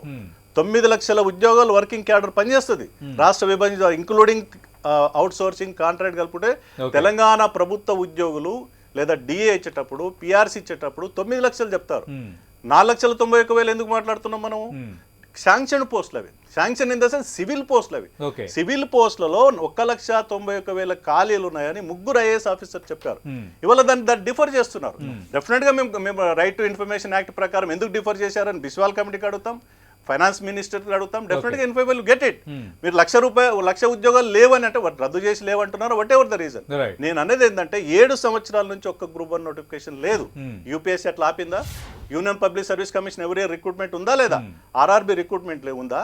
ఆర్మీ రిక్రూట్మెంట్ లేదా? బిఎస్ఆర్బీ రిక్రూట్మెంట్ లేదా? స్టాఫ్ సెలక్షన్ కమిటీ రిక్రూట్మెంట్ లేదా? దాన్ని మీరు ఆన్సర్ చేయడానికి బయలు దాన్ని డిఫర్ చేస్తూ కేంద్ర ప్రభుత్వం పైన బురద జల్లే ప్రయత్నం ఎందుకు? ప్రతి రాజకీయ అంశాలు, I'm not talking about the politics here. అంటే భారీ సంఖ్యలో 80,000 పోస్టులు భర్తీ చేసినా కూడా ప్రతిపక్షాలు చల్లరాటం లేదు. Already welcomed it. కానీ నా మౌలికమైన ప్రశ్న ఏంటంటే, అందుకు అంటే గుజరాత్ లో గత 5 ఏళ్లలో 20,000 పోస్టులు గుజరాత్ లో ఉన్నటువంటి స్కీమ్స్ ఈడు ఉన్నాయా? లేదా యూపీలో ఉన్న స్కీమ్స్ ఈడు ఉన్నాయా? ఈడున్న స్కీమ్స్ గుజరాత్ లో ఉన్నాయా? అనేక రాష్ట్రానికి అడ్మినిస్ట్రేషన్ డిఫరెంట్ ఉంటుంది. ఇవాళ మోడీ గారు, ఆదిత్య గారు, యోగి గారు 15 రోజులకు ఒకసారి రేషన్ ఇచ్చాడు. తెలంగాణలో ఇస్తున్నాం అది 15 days కి ఒకసారి రేషన్. ప్రతి ఆయా ప్రభుత్వాలకి సంబంధించిన, రాష్ట్రాలకు సంబంధించినటువంటి పథకాలు, ప్రయారిటీస్ వేరుంటాయి. నీ ప్రయారిటీస్, మన ప్రయారిటీస్ ఎందుకు ఇక్కడ మాట్లాడాం కదా, పక్క రాష్ట్రాల గురించి చర్చించుకుందాం డెఫినెట్ గా. ఇవాళ 80,000 ఉద్యోగాలకి నా స్టేట్ క్వశ్చన్ ఏంటంటే, ఇవాళ ఈ 80,000 ఉద్యోగాలకి క్యాబినెట్ అప్రూవల్ ఉందా? నంబర్ 1, ముఖ్యమంత్రి గారు అసెంబ్లీలో ప్రకటించారు, క్యాబినెట్ అప్రూవల్ ఉందా? ఫైనాన్స్ డిపార్ట్మెంట్ కు finance sanction authority, finance GOs ఉన్నాయా? ఉంటే అడ్మినిస్ట్రేటివ్ డిపార్ట్మెంట్ పంపామా? అడ్మినిస్ట్రేటివ్ డిపార్ట్మెంట్ లో రోస్టర్ పాయింట్ ఫిక్స్ చేశామా? రోస్టర్ పాయింట్ ఫిక్స్ చేసిన తర్వాత కదా నువ్వు పబ్లిక్ సర్వీస్ కమిషన్ కో ఇంకా అదర్ రిక్రూట్మెంట్ ఏజెన్సీకి. That's what I'm telling you. ఇది నెక్స్ట్ 2 to 3-4 months పట్టొచ్చు, 6 months పట్టొచ్చు. రైట్. పొలిటికల్ ఇంటెన్షన్ తోటి ఈ రిక్రూట్మెంట్ చేయకూడదు. రేపు ఎన్నికల్లో, డిసెంబర్లో ఎన్నికలకు పోతున్నాము, జనవరిలో ఎన్నికలకు పోతున్నాము. కిషన్ గారు చెప్తున్నారు 40,000 మందిని వచ్చే ఎన్నికల్లో ఇచ్చిన మాట నిలబెట్టుకుంటాము. 7 ఏళ్ల తర్వాత ఉంది కాబట్టి ఇంత స్థాయిలో 7 ఏళ్ల తర్వాత నిలబెట్టుకోవడం కాదు, మొదటి సంవత్సరం చేయాల్సింది. 40-50 లక్షల మందిని పొలిటికల్ ఎంగేజ్మెంట్ చేసి ఎలక్షన్ లో పోయి మొత్తం ఉద్యోగాల కోసం ఎంగేజ్మెంట్ చేసి ఎన్నికలు పోదామని ఉద్దేశమా? పొలిటికల్ ఇంటెన్షన్ ఉండకూడదని నా ఉద్దేశం. సతీష్ గారు బీజేపీ గోబెల్స్ థియరీ చూడండి. 7 సంవత్సరాల్లో మొదటిసారి అని అంటున్నారు. జరిగిన ముందు రిక్రూట్మెంట్ దాన్ని పక్కనే పెట్టేస్తున్నారు. అసలు ఇప్పటి వరకు కాలేదు. ఇప్పుడు అడ్డం పడదు దయచేసి. ఇట్లనే అంటే నేను మధ్యలో కమెంటరీ ఇస్తూనే ఉంటా. నేను అనేది 2011లో జరిగిన గ్రూప్ 1 లీగల్ గా ఎప్పుడు తేలిందండి? అది టీఎస్పీఎస్సీగా వాళ్ళే కదా ఫైట్ చేసింది. అది కాదా వాస్తవం? అప్పుడు జరిగిన ఫ్లాస్, ఎందుకంటే దాన్ని రెక్టిఫై చేయందే how will you go for another examination? Legal గా యూ విల్ కాంట్రడిక్ట్. నేను ఒక లీగల్ గ్రాడ్యుయేట్ ని, అంటే ఆర్గ్యుమెంట్ ఆఫ్ కన్వీనియన్స్ అనేది మనం చెయ్యొద్దు. మీరు ఆల్రెడీ అందులో పనిచేసిన వారు కాబట్టి you cannot contradict your own commission where you have worked. 2011లో జరిగిన గ్రూప్ 1 ఎందుకు మరి 7 years why has it caused a delay? దాని లీగల్ డిస్ప్యూట్ ని సాల్వ్ చేయడానికి అది చెప్పాల్సిన అవసరం ఉన్నది కదా. ఇంకొకటి కేంద్ర ప్రభుత్వము డిలే చేసిన గెజెట్ గురించి మాట్లాడు. నేను ఎందుకు కేంద్ర ప్రభుత్వం చెప్పినా అంటే, ఇవాళ the decisions which your government of India takes, అది దాన్ని బేర్ చేయాల్సిన బ్రంట్ ఈ రోజు రాష్ట్ర ప్రభుత్వాల మీద పడుతున్నాయి. నేను అందుకే యూజీసీ లెటర్ కూడా మీకు చూపెట్టినాను. యూజీసీ లెటర్ మరి 5 సంవత్సరాలు కదా, 2014 నుంచి 5 years it has stopped us from doing a university recruitment. 2018 delay, దాని తర్వాత మళ్ళీ 2 years ఆఫ్ కోవిడ్ పాండమిక్. ఇవన్నీ కూడా మరి దీన్ని సమాధానం చెప్పారు. 7 సంవత్సరాల నుంచి ఏం చేసిరు అని మీరు అడిగినప్పుడు, ఎస్ ఇవన్నీ మీరు చేసినవి కూడా మేము అడగాలి కదా. మరి దీనికి మీరు ఆన్సర్ చేయాల్సిన అవసరం లేదు. ఇంకొకటి, ద నంబర్స్ ఆర్ క్లియర్ అండి. మీరు డెఫినెట్ గా ఇటు బిస్వాల్ కమిటీ నంబర్స్ కానివ్వండి, శాంక్షన్ పోస్ట్ కానివ్వండి, వర్కింగ్ పోస్ట్, ఇవన్నీ కూడా మేము నంబర్ సెగ్రిగేట్ చేసి ప్రతి డిపార్ట్మెంట్ ని కూడా రిలీజ్ చేయడం జరిగింది. ఒకటి మీరు ఇంత ఇమీడియట్ గా బెంబేలెత్తిపోతున్నారు. అంటే ఈ ఇంకొకటి పోస్టుల భర్తీకి- ఇంకొకటి ఈ మోస్ట్ పోస్టుల భర్తీ ఇంపార్టెంట్ cabinet approval ఉందా? roster సతీష్ గారు క్లియర్ చేశారా? దాని తర్వాత ఒకటి. కదా పబ్లిక్ సర్వీస్ కమిషన్ సతీష్ ఇవ్వాలి. ద హిలేరియస్ థింగ్, బీజేపీ వాళ్ళందరూ కూడా పొలిటికల్ వాళ్ళు మాట్లాడుతున్నారు, గతంలో పనిచేసిన వాళ్ళు కూడా మాట్లాడుతున్నారు, రోస్టర్ రూల్ డిసైడ్ చేసినారు. Right. It is announcement by the chief minister. ఈ నోటిఫికేషన్ వచ్చినప్పుడు పలానా డిపార్ట్మెంట్ సెక్రటరీస్ కదండి నోటిఫికేషన్ వచ్చినప్పుడు రోస్టర్ రూల్, రిజర్వేషన్ ఇవన్నీ అనౌన్స్ చేసేది. Okay. ముఖ్యమంత్రి గారు అనౌన్స్ చేస్తారా? ఎందుకు ఇంత ఇమీడియట్ గా మీరు ఇవాళ అంటే why are you trying to politicise this అనేది మేము అంటున్నాం. Right. మేము నోటిఫికేషన్ ఇస్తున్నాం. అండ్ ఇంకోటి, మేము ఎక్కడైనా చెప్పినామా ఈ డిసెంబర్ ఎన్నికనో నవంబర్ ఎన్నికనో అని? ఎందుకు మీరు ఊహాగానాలకు పోతున్నారు? మీరేమైనా ముందస్తుగా తీసుకురావాలనే ప్రయత్నం చేస్తున్నదా మీ కేంద్ర ప్రభుత్వం? As per అంటే schedule వచ్చే డిసెంబర్ మేము లోపు అంటున్నది, మేము అందుకే ఎన్నికలకు అంటున్నాం, వెళ్ళాల్సిందే కదా మీరు. మేము అందుకే అంటున్నాం రాజకీయాలు ఎవరు చేస్తున్నారో మీరు గమనించండి. ఓకే ఓకే పిల్లలకు ఒక మంచి పాజిటివ్ ఎందుకు ఒకటే అండి, we want to address the youngsters. Right. నమ్మిన వాళ్ళు, మా మంత్రివర్యులు కేటీఆర్ గారు చాలా క్లియర్ గా చెప్పారు, Right. నమ్మిన వాళ్ళు ప్రిపేర్ అవుతారు, మంచిగా జాబ్ పోస్టులు కొడతారు. నమ్మని వాళ్ళు మరి కేంద్ర ప్రభుత్వం చెప్తున్న 2 కోట్ల ఉద్యోగాలు, Okay. లేకపోతే వాళ్ళు చెప్పుకున్న మోదీ గారు చెప్పిన పకోడీలో ఇక వాళ్ళని నిర్ణయించుకుంటారు. రైట్. ప్రస్తుతం డిబేట్లో జాయిన్ అవుతున్నారు కాంగ్రెస్ అధికార ప్రతినిధి కైలాష్ నేత గారు. కైలాష్ నేత గారు, ఓవరాల్గా ఎన్నో ఏళ్ళ కళ అన్నట్టుగా దాదాపు 80,000కి పైగా పోస్టుల భర్తీకి సంబంధించి ముఖ్యమంత్రి చేసిన ప్రకటన, అలాగే 11,103 కాంట్రాక్ట్ ఉద్యోగులను పర్మనెంట్ చేస్తూ చేసిన రెండో ప్రకటన. మూడోది, ఇక తెలంగాణలో కాంట్రాక్ట్ అనే పేరే వినిపించదు, ఇక నుంచి ప్రతి సంవత్సరం జాబ్ క్యాలెండర్ ఉంటుంది, ప్రతి సంవత్సరం ఉద్యోగుల భర్తీ ఉంటుందని ఏం చెప్తారు? ఇవాళ సతీష్ గారు, ఇవాళ ప్రపంచం లేదా భూగోళం బద్దలయ్యే విషయమే కాదు. ఎందుకంటే ఏ ప్రభుత్వం వచ్చినా సహజ సిద్ధంగా నింపాల్సినటువంటి ప్రక్రియ అది. అది కాంగ్రెస్ ఉన్నా, టీడీపీ ఉన్నా, బీజేపీ ఉన్నా, లేకపోతే ఇవాళ టీఆర్ఎస్ ఉన్నా. ఓకే. కానీ ఇవాళ ఏదో ప్రపంచం భూగోళం బద్దలైనట్టుగా, ఇది ప్రపంచంలో ఎవరు చేయనట్టుగా ఈ ప్రభుత్వం గొప్పలు చెప్పుకొని రాజకీయంగా లబ్ధి పొందడానికి జరిగేటువంటి ప్రయత్నాన్ని నేను తీవ్రంగా వ్యతిరేకిస్తాను. ఓకే. సరే, ఏది ఏమైనా 8 సంవత్సరాల తర్వాత ఒక 80,000 పోస్టుల ప్రక్రియను ప్రారంభిస్తున్నటువంటి ఈ ప్రభుత్వ ప్రకటనని నేను స్వాగతిస్తూనే అనేకమైనటువంటి అనుమానాలు నేను మీ ముందుంచదలిచిన. ఎందుకంటే ఈ ముఖ్యమంత్రి గారు ఏ మాట మాట్లాడినా దానికి రాజకీయ లబ్ధి కానీ, ప్రజల్ని ఏమార్చే విధానాన్ని కానీ మనం అర్థం చేసుకోవాలి. వాళ్ళ డబుల్ బెడ్రూమ్ ఇళ్ళ కాంచి మొదలు పెట్టుకొని, దళిత సీఎం మొదలు పెట్టుకొని 1,07,000 ఉద్యోగాలు. తొలి శాసనసభలో ఈ ముఖ్యమంత్రి గారు, నేను ఈ క్యాబినెట్ లో తీర్మానం కానీ అసెంబ్లీలో చెప్పింది నాకు భగవద్గీత, బైబిలు, తర్వాత ఖురాన్ అని చెప్పినటువంటి ఈ ముఖ్యమంత్రి 8 సంవత్సరాలుగా నిరుద్యోగులు ఆత్మహత్యలు చేసుకోంగా, పోరాటాలు చేయంగా, కొట్లాడంగా, ఇవాళ తిరిగి తమ ప్రభుత్వం యొక్క పీఠాలు కదులుతున్నాయి అని చెప్పేసి 80,000 ఉద్యోగాలు ప్రకటించారు. చాలా సంతోషం అండి, దానికి ఏమి మేమేం వ్యతిరేకించాం. ఎందుకంటే ఆకాంక్షలు నెరవేర్చడానికే తెలంగాణ వచ్చింది. ముఖ్యమంత్రి గారి ప్రకటన నేనేమంటున్నానంటే 1,90,000 ఉద్యోగాలు ఉన్నాయి, 1,00,000 ఉద్యోగాలు ఎటుపోయినాయి ప్రభుత్వం చెప్పాలి. కార్పొరేషన్లలో ఇంకా 54,000 పోస్టులకు సంబంధించి ప్రభుత్వం వివరణ ఇస్తుంది. 8 సంవత్సరాలుగా ఎందుకు ఇస్తారని బిస్వాల్ కమిటీలో 54,000 గ్రాంటెడ్ ఎయిడ్ పోస్టులుగా చూపించారు. అందులో ఆల్రెడీ వర్క్ చేస్తున్న వర్క్ మ్యాన్ సంబంధించి ఆ నెంబర్ 0గా డినోట్ చేశారు. దానివల్ల ఈ సమస్య వచ్చిందని వివరణాత్మకంగా లెక్కలు కూడా చూపిస్తున్నారు. వాళ్ళు చెప్పడానికి లెక్కలు అది తప్పని మరి మీరు నిరూపించండి. వాళ్ళు చెప్తుంది తప్ప ఉంది. ఇవాళ టీచర్ ఉద్యోగాలు 25,000 రిక్రూట్మెంట్ జరగాల్సినటువంటి అవసరం. వినండి సతీష్ గారు, నేను మాట్లాడలేను.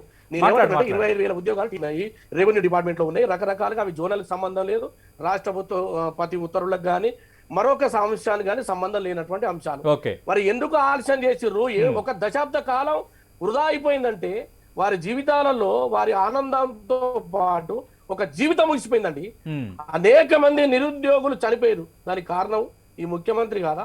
ఈ ముఖ్యమంత్రి గారికి ఉద్యోగం వచ్చింది, వారి కుటుంబానికి ఉద్యోగాలు వచ్చినాయి, వాళ్ళ కొడుకులకు, అల్లులకు, బిడ్డలకు ఉద్యోగాలు వచ్చినాయి. కైలాష్ నేత గారు తెచ్చుకున్నామని చెప్పుకున్నటువంటి నిరుద్యోగులకు ఈ వయోపరిమితి సడలింపు కూడా ప్రకటించారు కదా ముఖ్యమంత్రి అదే రోజు. మరి అది ఉపశమనం కాదా కొంత? ఏమంటున్నా, ఇప్పుడు దానివల్ల ఏమొస్తుంది అంటే 58 ఏళ్లకు వాడు 54 ఏళ్ళు ఉదాహరణకు చేస్తున్నా అనుకో, వాడి కొడుకు వాడు ఇద్దరు ఒకటేసారి చేయాలనా? అతను పుట్టినటువంటి కొడుకు ఆయన ఇద్దరు ఒకటేసారి అప్లై చేయాలనా? దానివల్ల ఎవరికి ప్రయోజనం, ఎవరికి సంతోషం, ఏ కుటుంబంలో వెలుగు నిండుతుంది? కానీ ఇవాళ ఈ రాష్ట్రంలో కేసీఆర్ యొక్క కుటుంబం యొక్క పాలన వారి ఉద్యోగాల గురించి ఆలోచించారు తప్ప. అంటే నేను అడుగుతున్న ప్రశ్న అదే, మీకు అనుమానం ఉంది అని మీరు పదే అంటున్నారు. మీకున్న అనుమానం ఏంటి? ఈ 80,000 పోస్టుల భర్తీ జరగదు, వచ్చే ఎన్నికల లోపు అన్న అనుమానం ఏమైనా ఉందా? 100% రాజకీయ లబ్ధి కోసం కేసీఆర్ గారు 12% రిజర్వేషన్లు మొదలుకొని దళితులు సీఎం మొదలుకొని 3 ఎకరాలు మొదలుకొని రైట్. 1,00,000 అబద్ధాలు ఆడిండు. ఓకే. ఇవాళ మాకు నమ్మకం లేదు. ఆ నమ్మకాన్ని పూర్తి చేయాలంటే ఈ 80,000 ఉద్యోగాలు ఎన్నికలకు ముందే వాళ్ళు సీట్లలో కూర్చోబెట్టాలి. రైట్. వారికి ఉద్యోగంలో మొదటి జీతం రావాలి. రైట్. అప్పుడు మాత్రమే ప్రశాంత్ గారిని అడుగుదాం. ముఖ్యమంత్రి కృషాంక్ గారిని అడుగుదాం. కేవలం- మీతో పాటు ఉస్మానియాలో తెలంగాణ ఉద్యమంలో పాల్గొన్న కృషాంక్ గారు ఉన్నారు ప్రస్తుతం టీఆర్ఎస్ తరఫున. ఆయన అడుగుదాం. ఖచ్చితంగా యాజ్ పర్ షెడ్యూల్ వచ్చే డిసెంబర్ కు ఎన్నికలు రాబోతున్నాయి.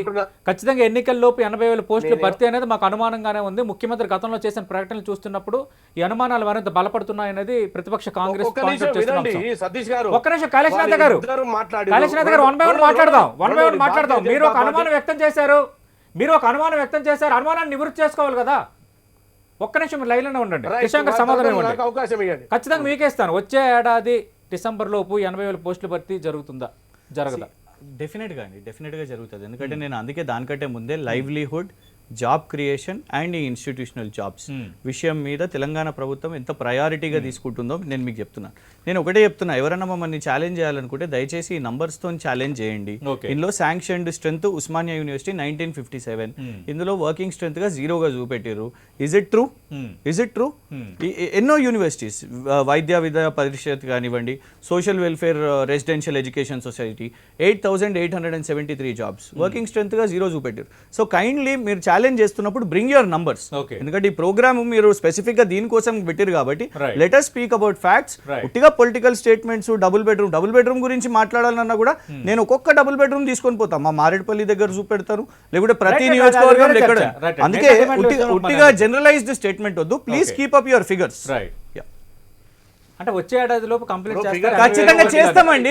ఇప్పుడు నేను అనేది ఏంటంటే కైలాసనాథ్ గారు ఇచ్చిన మాటకు కట్టుబడి 80,039 పోస్టులను వచ్చే ఏడాది డిసెంబర్ లో కల్లా కంప్లీట్ చేస్తాము. ఇది 10 టీవీ రచ్చబండ సాక్షిగా టిఆర్ఎస్ నేత కృషాంక్ గారు ఇస్తున్న హామీ. నమ్మకం కుదరటం లేదా? నేనేమంటున్నంటే చెయ్యటమే కాదు, ఇంకా 1,00,000 ఖాళీలు ఉన్నాయి. అది వాళ్ళ ప్రభుత్వంలో నియమించబడ్డటువంటి బిస్వాల్ కమిటీ చెప్పినటువంటి ఆ కమిటీ యొక్క నియామకాలు చేయాలి. మీరు ప్రతిసారి ఆగవయ్య కృషాంక్ గారు, నేనేమంటున్నంటే నేను ప్రభుత్వాలు అడుగుతున్నా, నేను అడుగుతలేను. నేనేమంటున్నంటే ప్రభుత్వం ప్రతి సందర్భంలో చెప్పింది, ప్రతి ఎన్నికల్లో 50,000 ఏ సందర్భంలో చూసిన ఎన్నికల స్టెంటే తప్ప మీరు ఇవాళ 8 సంవత్సరాలుగా తెలంగాణలో లక్షలాది మంది నిరుద్యోగులు, 40 లక్షల మంది నిరుద్యోగులు ఉన్నారని ప్రభుత్వం చెప్తా ఉంది. మేం చెప్తా ఉన్నాం 25,000 మంది TSPSC లో నమోదు చేయించుకున్నారు. ఎంత మందికి మీరు గురించి మాట్లాడాలి? ఉపాధి కల్పన జరిగిందా తెలంగాణలో? ఏ పరిశ్రమలను వచ్చినాయి? కొత్త పరిశ్రమలు తెచ్చారా? మీరు మాట్లాడితే ఐటీఐ గురించి మాట్లాడతారు. ఐటీ వల్ల తెలంగాణకి ఏం లాభం అయ్యా? దాని గురించి ఆలోచించు. ఏ జిల్లాలో కొత్త పరిశ్రమలు వచ్చినాయా? బీసీ కార్పొరేషన్, ఎస్సీ కార్పొరేషన్, ఇలాంటి వాటికి ఎన్ని నిధులు కేటాయించారో చర్చకు సిద్ధమా మీరు? రైట్. కైలాసనాథ్ గారు ఖచ్చితంగా అన్ని అంశాలను మాట్లాడదాం. మహిళా ఉపాధి కార్యక్రమాలు అన్ని అంశాలు మాట్లాడదాం. అంటే విఠల్ గారు, కృషాంక్ గారు వివరణ తీసుకునే ముందు ఇక్కడ ఇంకొక అంశం ఇప్పుడు ప్రతిపక్షాలు తెర ముందుకు తెస్తున్నవి. అంటే టీఎస్పీఎస్సీలో అంటే మేము క్వాలిఫైడ్ అంటూ దాదాపు 25 లక్షల మంది నమోదు చేసుకున్నారు అంటున్నారు. నిజంగా అది వాస్తవమేనా? ఎంతమంది నమోదు చేసుకున్నారు?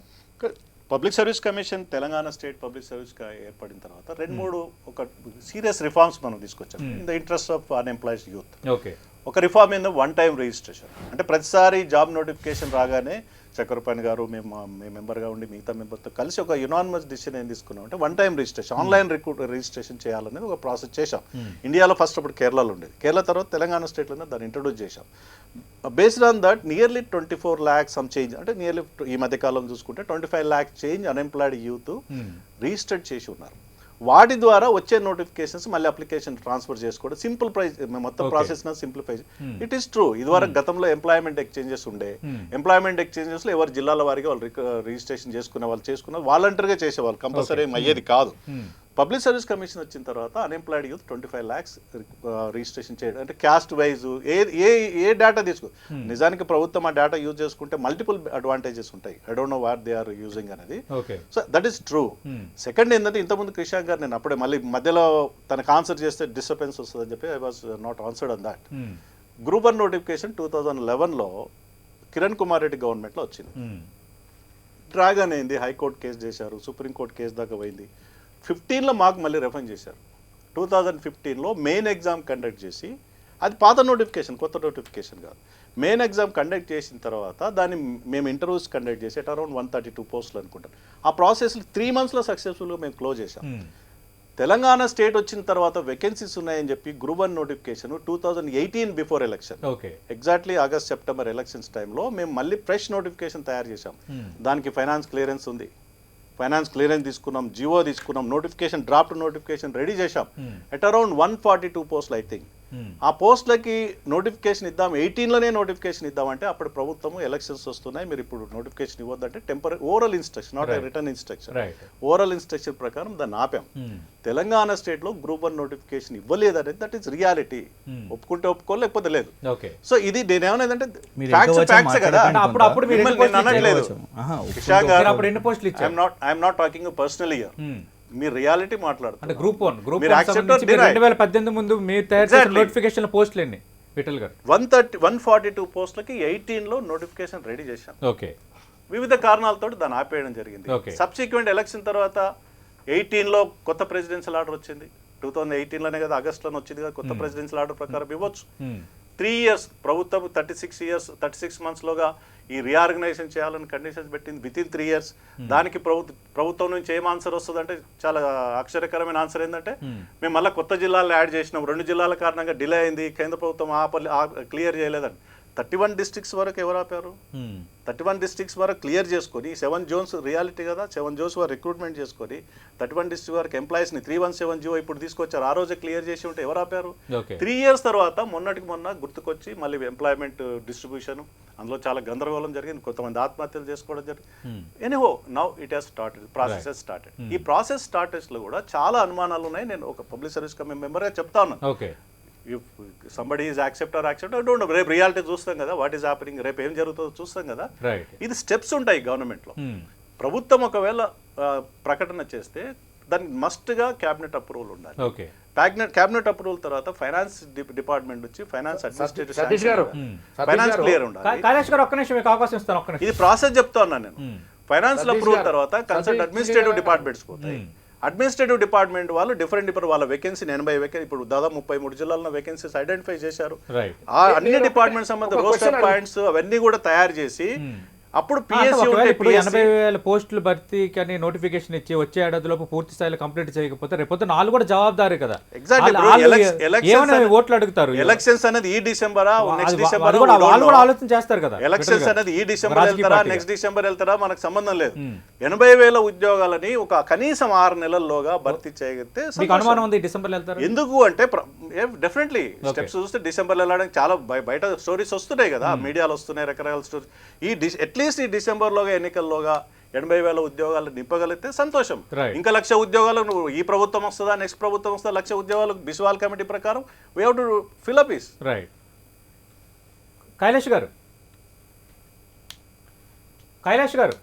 సతీష్ గారు మాట్లాడండి. సతీష్ గారు మాట్లాడండి. ఇప్పుడు కాంట్రాక్ట్ బేసిక్ లో 11,000 సతీష్ గారు 11,103 11,000కు మాత్రమే కాంట్రాక్ట్ బేసిస్ లో ఉన్నటువంటి వాళ్ళని చేస్తాడా?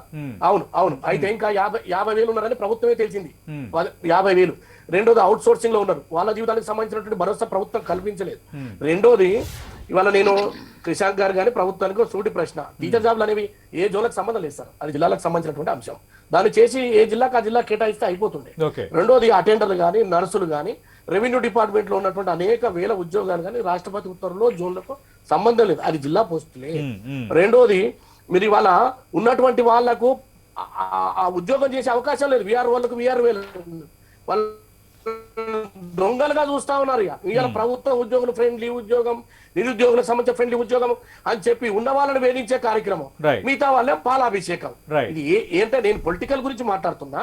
కొట్టాడి తెచ్చుకున్నటువంటి నిరుద్యోగులకు అసలు పాత్రగా మారింది ప్రభుత్వం యొక్క నిర్ణయం.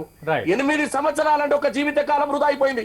అనేక మంది 100 మంది ఆత్మహత్య చేసుకున్నారు. దానికి ఎవరు ప్రభుత్వం కదా, ప్రభుత్వం ముక్కు నెరకరాయాలి. ఈ ప్రభుత్వం క్షమాపణ చెప్పాలి అసెంబ్లీలో.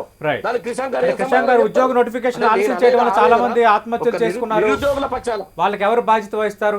బీజేపీ కాంగ్రెస్ నుంచి పదే ఎదురవుతున్న ప్రశ్న ఇది.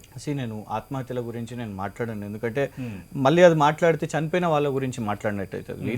బికాజ్ వెన్ నేను ప్రభుత్వంలో ఉన్నా కాబట్టి నాకు రెస్పాన్సిబిలిటీ అనేది ఉంటుంది. Okay. When in opposition we can easily say Right. ఆత్మహత్యలు జరిగినాయని అంటే మరి వాళ్ళ ఉమ్మడి ఆంధ్రప్రదేశ్లో కాంగ్రెస్ ప్రభుత్వంలో ఆత్మహత్యలు I don't want to go in to that debate.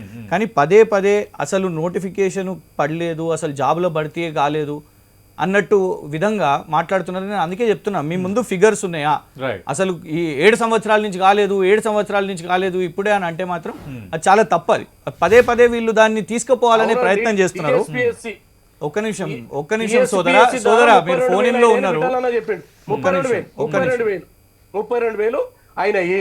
మీరు విద్యుత్ సంబంధించినటువంటి దాంట్లో రెగ్యులరైజేషన్ సింగరేణిది దీంట్లో తీసుకొచ్చి పెడతా ఉన్నారు. ఇది కరెక్ట్ కాదు కదా. నేనేమంటున్నా, సింగరేణి ఉద్యోగాలు, వారసత్వ ఉద్యోగాలు, తర్వాత కరెంట్ డిపార్ట్మెంట్ లో ఉద్యోగాలు, వాళ్ళ దగ్గర నంబర్స్ లేవండి. నేను నంబర్స్ పెట్టుకొని కూర్చొని ఉన్నాను. నేను మాట్లాడమంటే మొత్తం నంబర్స్ చెప్తాను. ప్రతిపక్షాలు నంబర్స్ లేకుండా మాట్లాడుతున్నాయి. మేము ఇన్ డీటెయిల్ గా ఇక్కడ ఏం జరిగింది అనేది వివరిస్తున్నాము. సతీష్ గారు కాదు, వేరే రిక్రూట్మెంట్ బోర్డ్స్ గురించి మాట్లాడలేదు. కొంతమంది రాసుకొని ఉంటారు, కొంతమంది మైండ్ లో ఉంటాయి. పేపర్ మీద రాసుకుని, నేను కూడా రాసుకొని కూర్చుంటా పేపర్ మీద. నంబర్స్ మీద డిస్కస్ చేద్దాం, లేదు విల్ డూ ఇట్. నంబర్స్ లేవని మాట్లాడితే ఎందుకంటున్నాను అంటే ఉన్నాయి, మీ దగ్గర కాదు, మొత్తం వీళ్ళిద్దరు అజెండా ఒకటి. ఒక నిమిషం మాట్లాడినివ్వండి. ఎందుకు దబాయిస్తున్నారు ఇట్లా? నేను అన్నప్పుడు మీరు నంబర్స్ వస్తాయి, మీరు నంబర్ చెప్తలేరు కాబట్టి నేను నంబర్ చెప్తా అంటున్నాను. ఒక నిమిషం అండి, వాళ్ళు ఏం గూగుల్లో తీసుకోలేదు. I do my research. సరే, మరి తెలిసి కూడా మరి ఎందుకు తీసుకుంటలేరు? మరి కాలేదని ఎందుకు చెప్తున్నారు? మరి తెలిసి గూగుల్లో ఉండి అవైలబుల్ ఉండి కూడా కాలేదని ఎందుకు గోబల్స్ థియరీ ఎందుకు చేస్తున్నారు? ఇది మీరే రాసిరు మరి, ఎందుకు రాంగ్ ఇన్ఫర్మేషన్? ఇది కాదండి డిబేట్ కాదు. నేను చెప్పనివ్వండి. నేను వారు అంటున్నారు ఒట్టి టీఎస్పీఎస్సీ ద్వారా ఇది జరిగినాయని కాంగ్రెస్ వారు అంటున్నారు. టీఎస్పీఎస్సీ కాకుండా కూడా మిగతా రిక్రూట్మెంట్ బోర్డ్స్ నంబర్స్ వినడానికి మీరు సిద్ధంగా ఉన్నారా అంటే నేను లెక్కతో సహా vacancies permitted, notified, selection process completed అవన్నీ కూడా లిస్ట్ అవుట్ చేస్తాను. అండ్ దీన్ని మనం ఎమ్మెల్సీ ఎలక్షన్స్ అప్పుడు కూడా దీన్ని పూర్తిగా చర్చించినాం, ఎప్పటికప్పుడు మాట్లాడినాం. And at the same time even ఇప్పుడు కూడా నేను మళ్ళీ రిపీట్ చేస్తున్నాను, బిస్వాల్ కమిటీ విషయం మీద కూడా ఏవేవి నంబర్స్ ఉన్నాయో ఆ నంబర్స్ ముందున్నాయి. ఒకటి ఏమంటున్నాము అని అంటే వారు అంటున్నారు మళ్ళా డిసెంబర్ వరకు చేస్తారా, నవంబర్ వరకు చేస్తారా, ఎలక్షన్స్ అప్పుడు వరకు చేస్తారా అని అంటే మేము ఇవన్నీ కూడా చేపడతాము అని అంటున్నాము. ఎప్పటికప్పుడు చేపడుతూనే ఉన్నాం, గతంలో కూడా చేపట్టినాము. ఇంకొకటి వారు డైరెక్ట్ పొలిటికల్ గా మాట్లాడుతున్నారు. పొలిటికల్ దాంతో మోటివ్ పక్కన పెడితే ఒకటి దీనికంటే ముందు గ్రూప్ 1 గురించి మాట్లాడారు కదా, నేను ఒకటి అడగాలనుకుంటున్నాను. ఎందుకంటే హాఫ్ ఫ్యాక్ట్స్ అనేటివి ప్రజల్లోకి వెళ్ళొద్దు. కమల్ నాథన్ కమిటీ ప్యానెల్ దేనికోసం పడ్డది? ఏ జాబ్స్ కోసం పడ్డది? ఆంధ్రప్రదేశ్, తెలంగాణ ఏ జాబ్స్ విషయం మీద వేసారు? మరి మమ్మల్ని 15, 16, 17 వరకు మీరు ఏం చేసిరు అని అడుగుతున్నారు కదా. ఈ కమల్ నాథన్ పీరియడ్ 2017లో మళ్ళీ ఎక్స్టెన్షన్ ఎందుకు చేసిరు? ఎవరు చేసిరు? కేంద్ర ప్రభుత్వం కాదా? కొలిక్కి రాలేదని కాలేదా? You have wasted the time. 2018 వరకు యూ వేస్ట్ ద టైం. మీరు తెచ్చిన ప్రెసిడెన్షియల్ గెజిట్ ఆర్డర్ ఎన్నిసార్లు రిక్వెస్ట్ చేసిరండి ముఖ్యమంత్రి గారు? మళ్ళా ఇదే బీజేపీ వాళ్ళు, మీరు ప్రధానమంత్రి, కాంగ్రెస్ వాళ్ళు, బీజేపీ వాళ్ళు రాజకీయాల కోసం పోతారు. ప్రధానమంత్రి గారిని కలిసినాం, అమిత్ షా గారు హోమ్ మినిస్టర్ వారిని కలిసినాం, రాష్ట్రపతి గారిని కలిసినాం, ప్రెసిడెన్షియల్ గెజెట్ తీసుకొని వచ్చినాం. ఇవాళ ఇంకొకటి జాబ్స్ విషయం మీద కూడా మేమేమంటున్నామంటే ప్రైవేట్ జాబ్స్ కానివ్వండి, we have been releasing the facts and figures. ఎంత జాబ్ క్రియేషన్ అయింది. మినిస్ట్రీ ఆఫ్ స్టాటిస్టిక్స్ వీళ్ళ ఎంపీ కోమటిరెడ్డి వెంకటరెడ్డి గారు December 9th he has asked a question parliament లో. వర్కింగ్ రేషియో, ఎందుకంటే మినిస్ట్రీ ఆఫ్ స్టాటిస్టిక్స్ లో ఉంటది వర్కింగ్ రేషియో, ఎంప్లాయ్మెంట్ రేషియో, ఇవి రెండింటిని కూడా చూపెడతారు, దాని ఈక్వివలెన్సీ చూపెడతారు. ఈ ఈక్వివలెన్సీలో we are much ahead than Gujarat, Madhya Pradesh or Rajasthan and many states. ఇది బెటర్ పర్ఫార్మెన్స్ లో ఉన్నది. ఇది పార్లమెంట్ కోమటిరెడ్డి వెంకటరెడ్డి గారికి ఇచ్చారు ఆన్సర్. ఎందుకంటే చేసే ప్రతి నోటిఫికేషన్ కూడా we give these numbers to the government of India, ministry of statistics వాళ్ళు చేసే ప్రతి దానిలో జిఏడి ఉంటది, డిఓపిటి ఉంటది, ఇట్లా రకరకాల డిపార్ట్మెంట్స్ ఉంటాయండి. అందుకు మన పర్ఫార్మెన్స్ ఉన్నది. కానీ ఎంతసేపు వీళ్ళ ప్రచారం ఏంటిదంటే లేదు అని. విఠల్ గారు, ఈ మధ్య కాలంలో కేంద్రం పార్లమెంట్ సాక్షిగా ఇచ్చిన రిపోర్ట్ లో కూడా నిరుద్యోగ రేటు 7.2% అని చెప్పింది. అటు కేంద్రం పదే పదే చెప్తున్నా ఇక్కడ బీజేపీ నేతలు గ్లోబల్స్ ప్రచారం చేస్తున్నారు అనేది టీఆర్ఎస్ ఆరోపణ. ఎంప్లాయ్మెంట్ అనేది 3 రకాలుగా ఉంటుంది. Public employment, private employment, self employment. Overall employment అమెరికాలో growth rate, unemployment rate calculate చేయొచ్చు పాపులేషన్ బట్టి ఎంతమంది. ఎంప్లాయీస్ ఉన్నారు, ఎంతమంది unemployees. It's overall growth rate మీద మనం 7% ఎంప్లాయీస్ తీసుకుంటాం. స్టేట్ వైడ్ తీసుకుంటే డెఫినెట్గా చాలా చేంజెస్ కనిపిస్తాయి కదా. When we're talking about the public employment, ఇంతకుముందే నేను ఆన్సర్ చేశాను. 40 lakhs ఎంప్లాయీస్లో గవర్నమెంట్ ఆఫ్ ఇండియా పార్లమెంట్ వేదికగా చెప్పింది at around 8 lakhs some change, 8,72,000, which is equal to 20%.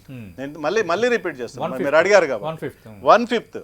State గవర్నమెంట్లో 40% వేకెన్సీస్ ఉన్నాయి, విచ్ ఈజ్ ఈక్వల్ టు 1,91,000 అంటే అది విశ్వాల్ కమిటీ చెప్పింది.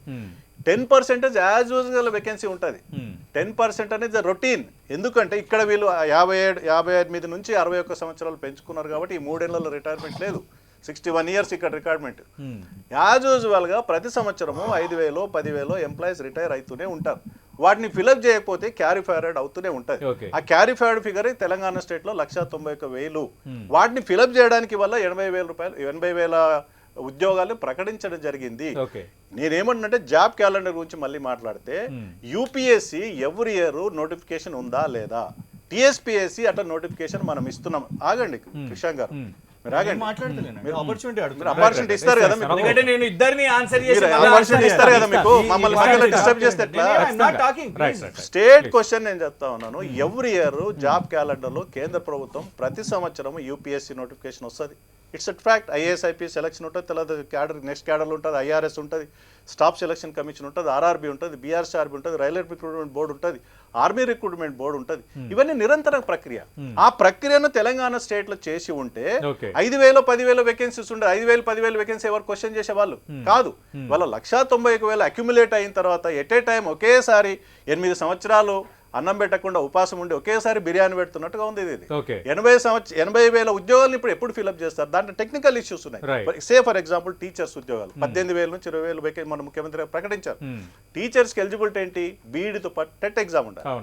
తెలంగాణ స్టేట్ లో ఈ రోజు వరకు టెట్ ఎగ్జామ్ పెట్టలే. టెట్ ఎగ్జామ్ పెట్టకుండా రేపు టీచర్ పోస్ట్ ఎట్లా ఫిల్అప్ చేస్తారు? టీచర్ పోస్ట్ ఫిల్అప్ చేయాలంటే టెట్ పాస్ అయి ఉండాలి. ఎప్పుడు కంప్లీట్ అవుతుంది? That's what I'm. ఇప్పుడు మీరు ఎలక్షన్ బిఫోర్ కంప్లీట్ చేసి వెళ్ళగలుగుతారా? వెళ్ళలేరా?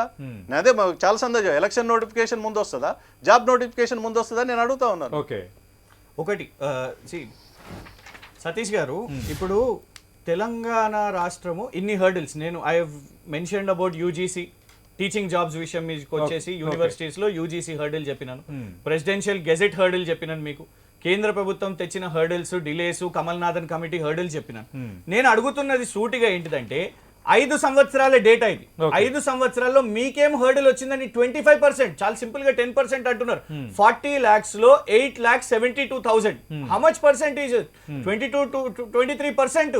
మరి జాబ్ క్యాలెండర్ మెయింటైన్ చేస్తున్న వాళ్ళు, సో కాల్డ్ రెగ్యులర్ గా మీరు ప్రతి సంవత్సరం ప్రతి ఏటా అనౌన్స్ చేస్తున్న వాళ్ళు, మీకు 8,70,000 ఏం హర్డిల్స్ వచ్చినాయో మీరు చెప్పాలి కదా.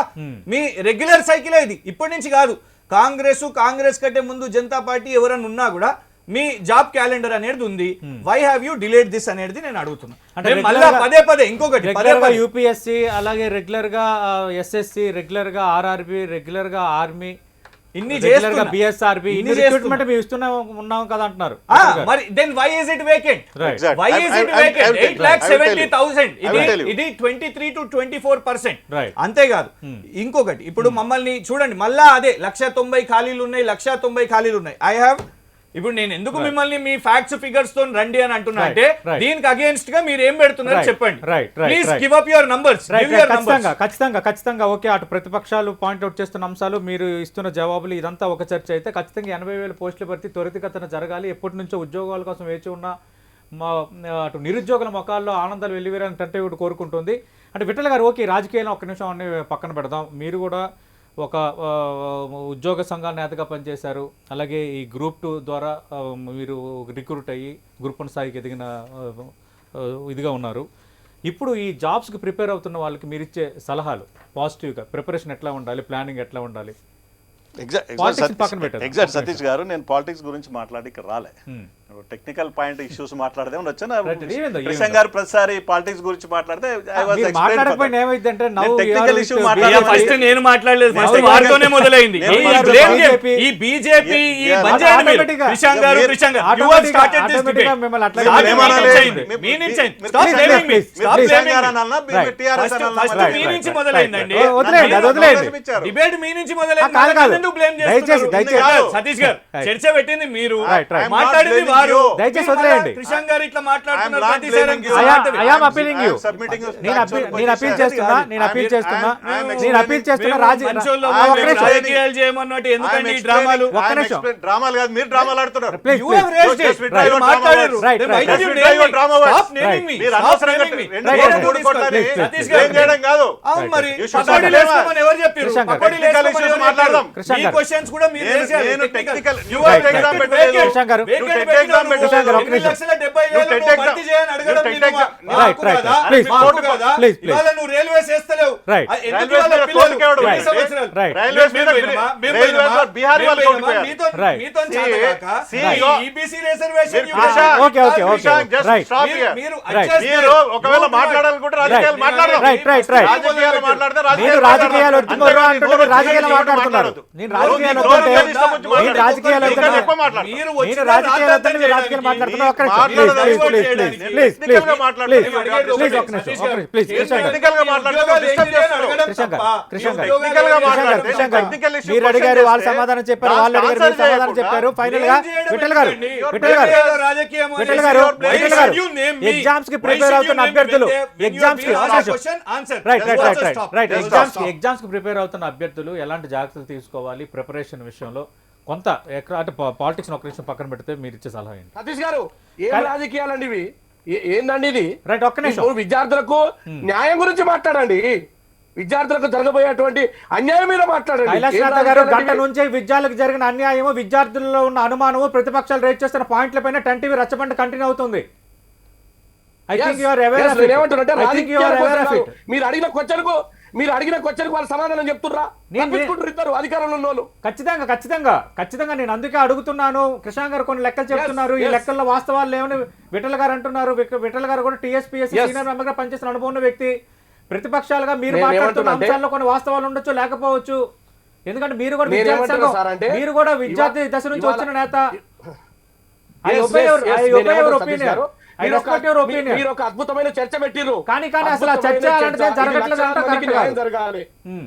నేనేమంటున్నానంటే అద్భుతమైన చర్చ లక్షలాది మందికి ఉపయోగపడుతుంది. వాళ్ళ ఖచ్చితంగా. జీవితాలలో ఎంతో కొంత వెలుగు నింపుతుంది. కైలాష్ ఈ నాథ్ గారి రిక్రూట్మెంట్ చర్చ నేను ఎక్కడితో తప్పు పట్టలేను. ముగియలేదు. కానీ ఈ చర్చ ఇక్కడితో ముగియలేదు. మరికొద్ది సేపట్లో గ్రూప్ 1 ఆఫీసర్స్ అసోసియేషన్ అధ్యక్షుడు చంద్రశేఖర్ గౌడ్, ప్రొఫెసర్ హరిగోపాల్ గారు, అలాగే ఈ రిక్రూట్మెంట్స్ పోటీ పరీక్షలకు ప్రిపరేషన్ ఇచ్చే మేజర్ శ్రీనివాసు, అలాగే మాజీ ఐఎస్ జయప్రకాష్ నారాయణ, వీళ్ళందరూ జాయిన్ కాబోతున్నారు ఇదే డిబేట్ లో. yes, yes, కంటిన్యూ రచ్చబండ నేనేమంటున్నానంటే పెట్టింది ఒక సదుద్దేశంతోనే. ఒకటి విద్యార్థుల్లో ఉన్న నేనేమంటున్నానంటే- అనుమానాలు ఏంటి, ఆ అనుమానాలను అధికార పార్టీ ఇచ్చే వివరణ ఏంటి? Point number 1. పాయింట్ నెంబర్ 2, పోస్టుల భర్తీ ఎప్పటికల్లా చేస్తారు. పాయింట్ నెంబర్ 3, రిజర్వేషన్లకు సంబంధించి, ఈ హడ్డీలకు సంబంధించి ఉన్న అనుమానాలు. పాయింట్ నెంబర్ 4, ఇంత విఠల్ గారు అన్నట్టుగా ఒక డిఎస్సి నిర్వహించాలంటే టెట్ లాంటి అర్హత పరీక్ష నిర్వహించాలంటే అది ఎప్పుడు నిర్వహిస్తారు? పాయింట్ నెంబర్ 5, ఓవరాల్ గా ఎలాంటి ప్రిపరేషన్ లో ఉండాలి, ఆ విద్యార్థులు అనుకున్న లక్ష్యాన్ని సాధించాలంటే ఏం చేయాలి? ఇలాంటి 5 లక్ష్యాల ప్రాతిపదికగా ఈ రచ్చబండ కార్యక్రమం పెట్టాం. నేను అందుకే ఫైనల్ గా విఠల్ గారు అడిగింది కూడా అదే. రాజకీయాలు ఒక్క నిమిషం పక్కన పెడదాం. పోటీకి ప్రిపేర్ అవుతున్న అభ్యర్థులకు మీరు ఇచ్చే సలహా ఏంటి? ఎందుకంటే సచ్ సీనియర్ మెంబర్ గా ఆయన కొంత అవగాహన ఉంది కాబట్టి. సతీష్ గారు, yes, నేను కూడా అదే అంటున్నా. మాట్లాడు. పాలిటిక్స్ అనేటువంటి అంశాన్ని పక్క పెడదాం. Right. నేను దాని గురించి ఏమి I agree. కైలాష్ నాథ్ గారు, I know what you are. Please. I agree. Vithal గారు. సతీష్ గారు, నిజంగా ఇప్పుడు 80,000 ఉద్యోగాలు ఇట్స్ బిగ్ నంబర్. దాదాపు నాకు తెలిసి ఒక 40 నుంచి 50 లక్షల మంది పోటీ పడతారు. మేబీ అందరు ఫ్రెష్ ఇప్పుడు మనం ఏజ్ రియాక్షన్ గారు కూడా ఇచ్చాం కాబట్టి 50 years వరకు కూడా. ఇన్ సమ్ కేటగిరీ రిజర్వేషన్ కేటగిరీలో 54 years వాళ్ళు కూడా అప్లై చేసుకోవచ్చు, right from 18 years. So it's a big number. 40 నుంచి 50 లక్షల మంది పెద్ద ఎత్తున వివిధ పోటీ పడతారు. గ్రూప్ 1 నుంచి గ్రూప్ 4 వరకు టీచర్స్, లెక్చరర్స్, రిక్రూట్ చేసే లెక్చరర్స్. మేము ఒక తెలంగాణ పబ్లిక్ సర్వీస్ కమిషన్ ఒక లెగసీని ఒక ట్రాన్స్పరెన్సీ మోడల్ని డెవలప్ చేశాం. అన్ని స్టేట్లో కూడా తిరిగి 6 సంవత్సరాల్లో చక్రపాణి గారు చైర్మన్గా మెంబర్గా ఉండి మిగతా చాలా మంది మెంబర్స్గా 6 సంవత్సరాలు ఒక మచ్చలేని పబ్లిక్ సర్వీస్ కమిషన్ నడపడం జరిగింది. ఎందుకంటే చాలా ట్రాన్స్పరెంట్ యాక్టివిటీస్ తీసుకోం. చాలా వాటికి ఇంటర్వ్యూస్ తీసేసాం. కొన్ని పోస్టులకు ఇంటర్వ్యూ ఉంది, గ్రూప్ 1 లాంటి పోస్టులకు ఇంటర్వ్యూ ఉంది. ఇంటర్వ్యూస్ ఉన్నప్పుడు కూడా క్యాండిడేట్ ఇంటర్వ్యూ రాష్ట్రాలకు టీఎస్పీఎస్సీ మోడల్ మిగతా వాళ్ళు కూడా గుజరాత్ స్టేట్స్ కానీ అదర్ స్టేట్స్ కానీ తీసుకోవడం జరిగింది. ఇంటర్వ్యూస్ లో కూడా చాలా రిఫార్మ్ తీసుకోవచ్చు. ఫర్ ఎగ్జాంపుల్ నేను ఒక క్యాండిడేట్ ఇంటర్వ్యూ అటెండ్ అవుతే నా క్యాస్ట్ కానీ, క్రీడ్ కానీ, డిస్ట్రిక్ట్ కానీ, ఎడ్యుకేషన్ క్వాలిఫికేషన్ కానీ ఎక్కడ కూడా రిఫ్లెక్ట్ కాకుండా ఇంటర్వ్యూ బోర్డులో అంటే ఎక్కడైతే ఫేవరిటిజం ఉండే అవకాశాలు ఉంటే వాటిని మొత్తం రిమూవ్ చేసేసి ఒక నంబర్ మీద, టెక్నికల్ కోడ్ నంబర్ మీద మేము ఇంటర్వ్యూస్ కండక్ట్ చేయడం జరిగింది. బహుశా ఈ పబ్లిక్ సర్వీస్ కమిషన్ ఆ సేమ్ లెగసీని కంటిన్యూ చేస్తుందని ఆశిస్తున్నాను. సిమిలర్లీ ఈ మొత్తం 40 నుంచి 50 లక్షల మంది వాళ్ళ కోచింగ్ సెంటర్స్ లో ఎంగేజ్ అవుతారు. ఎందుకంటే జాబ్ ఇస్ అ లైఫ్ కదా, జాబ్ ఇస్ అ లైఫ్.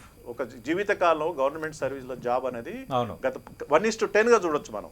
ఒక ప్రభుత్వ ఉద్యోగి 10 మంది వ్యక్తుల మీద ప్రభావం ఉంటుంది, డైరెక్ట్లీ ఇండైరెక్ట్లీ. 30 సంవత్సరాలు సర్వీస్ లో ఉంటాడు కాబట్టి అతనికి ఎకనామిక్ కండిషన్స్ మారుతాయి. దానికి సంబంధించిన పిల్లల్ని బాగా చదివించుకుంటాడు, సొసైటీలో ఒక మంచి స్టాండర్డ్ ఆఫ్ లివింగ్ లైఫ్ దొరుకుతుంది. కాబట్టి ఇట్స్ అంటే ప్రైవేట్ ఎంప్లాయ్మెంట్ కన్నా గవర్నమెంట్ జాబ్, ఇప్పుడు అటెండర్ జాబ్ కూడా ఎందుకు పోటీ పడతారు పీజీలు, ఇలా హోమ్ గార్డ్ జాబ్ కూడా ఎందుకు పీజీలు పోటీ పడతారు? బికాస్ దానికి ఉన్నటువంటి ఒక స్టేటస్ అని చెప్పొచ్చు. సో ఈ పరిస్థితుల్లో అది డిఎస్సి ఎగ్జామ్ కావచ్చు, గ్రూప్ 1 ఎగ్జామ్ కావచ్చు, పబ్లిక్ సర్వీస్ కమిషన్ ఎగ్జామ్ కావచ్చు, డిపార్ట్మెంటల్ ఎగ్జామ్స్ కావచ్చు, ట్రాన్స్పరెన్స్ మోడల్లో నడపడానికి, ట్రాన్స్పరెంట్ సిస్టమ్ లో మొత్తం వ్యవస్థ ఈ ప్రాసెస్ ని కంప్లీట్ చేయడానికి ప్రభుత్వం తరపున సంపూర్ణమైన చర్యలు తీసుకోవాలి. To be frank, thanks to that government. నేను మెంబర్గా ఉన్నప్పుడు నాకు ఈ ముఖ్యమంత్రి గారు కాబట్టి ఇప్పుడున్న ప్రభుత్వానికి నేను థ్యాంక్స్ చెప్తాను. ఆ రోజుల్లో ఏ ప్రభుత్వం నుంచి కూడా ఎక్కడ కూడా ఎలాంటి ఒత్తిడి లేకుండా మేము పబ్లిక్ సర్వీస్ కమిషన్ నడపడం జరిగింది. Either directly or indirectly. ఎక్కడ కూడా గవర్నమెంట్ ఇన్వాల్వ్మెంట్ లేదు ఆ రోజుల్లో. సిమిలర్ గా ఇప్పుడున్నటువంటి ప్రభుత్వం కూడా అట్లా కోఆపరేట్ చేసి, ఆ రకంగా కోఆపరేట్ చేసి చేయగలిగితే 80,000 ఉద్యోగాలు సాదా సీదాగా రిక్రూట్మెంట్ జరగడం కంప్లీట్ అవుతుంది. సో 80,000 అందరికి ఉద్యోగాల అవకాశాలు రావు, 80,000కి వస్తాయి. 40 లక్షల నుంచి మీ సెలక్షన్ అనేది 80,000. మీ నిరుద్యోగులకి ఈ సందర్భంగా కోరేది ఏంటంటే, ఈ సిస్టమ్ ఒక ట్రాన్స్పరెంట్ మోడల్లో పబ్లిక్ సర్వీస్ కమిషన్ నడుస్తుంది కాబట్టి మీరు కూడా ఎలాంటి ప్రలోభాలకు లొంగకుండా, ఏదో డబ్బులు వేస్తే ఇంకేదో ఇస్తే ఇంకేదో రికమెండేషన్స్ ఇంకేదో నడుస్తాయని అనుకోకుండా ఫెయిర్ గా మీరు ఎగ్జామ్ ప్రిపేర్ కండి, ఫెయిర్ గా జాబ్ తెచ్చుకోండి నేను విజ్ఞప్తి. ఖచ్చితంగా మీరు కానీ కైలాష్ నాథ్ గారు కానీ ప్రస్తావిస్తున్న అంశాలు, ఈ పోస్టర్స్ భర్తీ చేస్తారు, ఎప్పుడు భర్తీ చేస్తారు, గతంలో ఒకటి ప్రకటన చేశారండి. నిజంగా భర్తీ చేయకపోతే ఇదే వేదికగా ఇదే రచ్చబండలో టెంట్ అడగడానికి సిద్ధంగా ఉంది. ఇదే కృష్ణంగా పిలుద్దాం. అదే సందర్భంలో వాళ్ళకి యాక్షన్ సిద్ధమయ్యారు కాబట్టి వాళ్ళు ఏం చేస్తున్నారని వాళ్ళు కూడా అవకాశం ఇవ్వాలి. బ్లేమ్ కాదు ఇక్కడ, ప్రాక్టికల్ డిఫికల్టీ చెప్పాను. ప్రాక్టికల్ డిఫికల్టీ ఇప్పుడు టీచర్స్ ఉండి టెట్ లేకుండా టీచర్ పెట్టనేమో, ఫైనాన్స్ క్లియరెన్స్ లేకుండా జాబ్, ఇది ప్రాక్టికల్ difficulty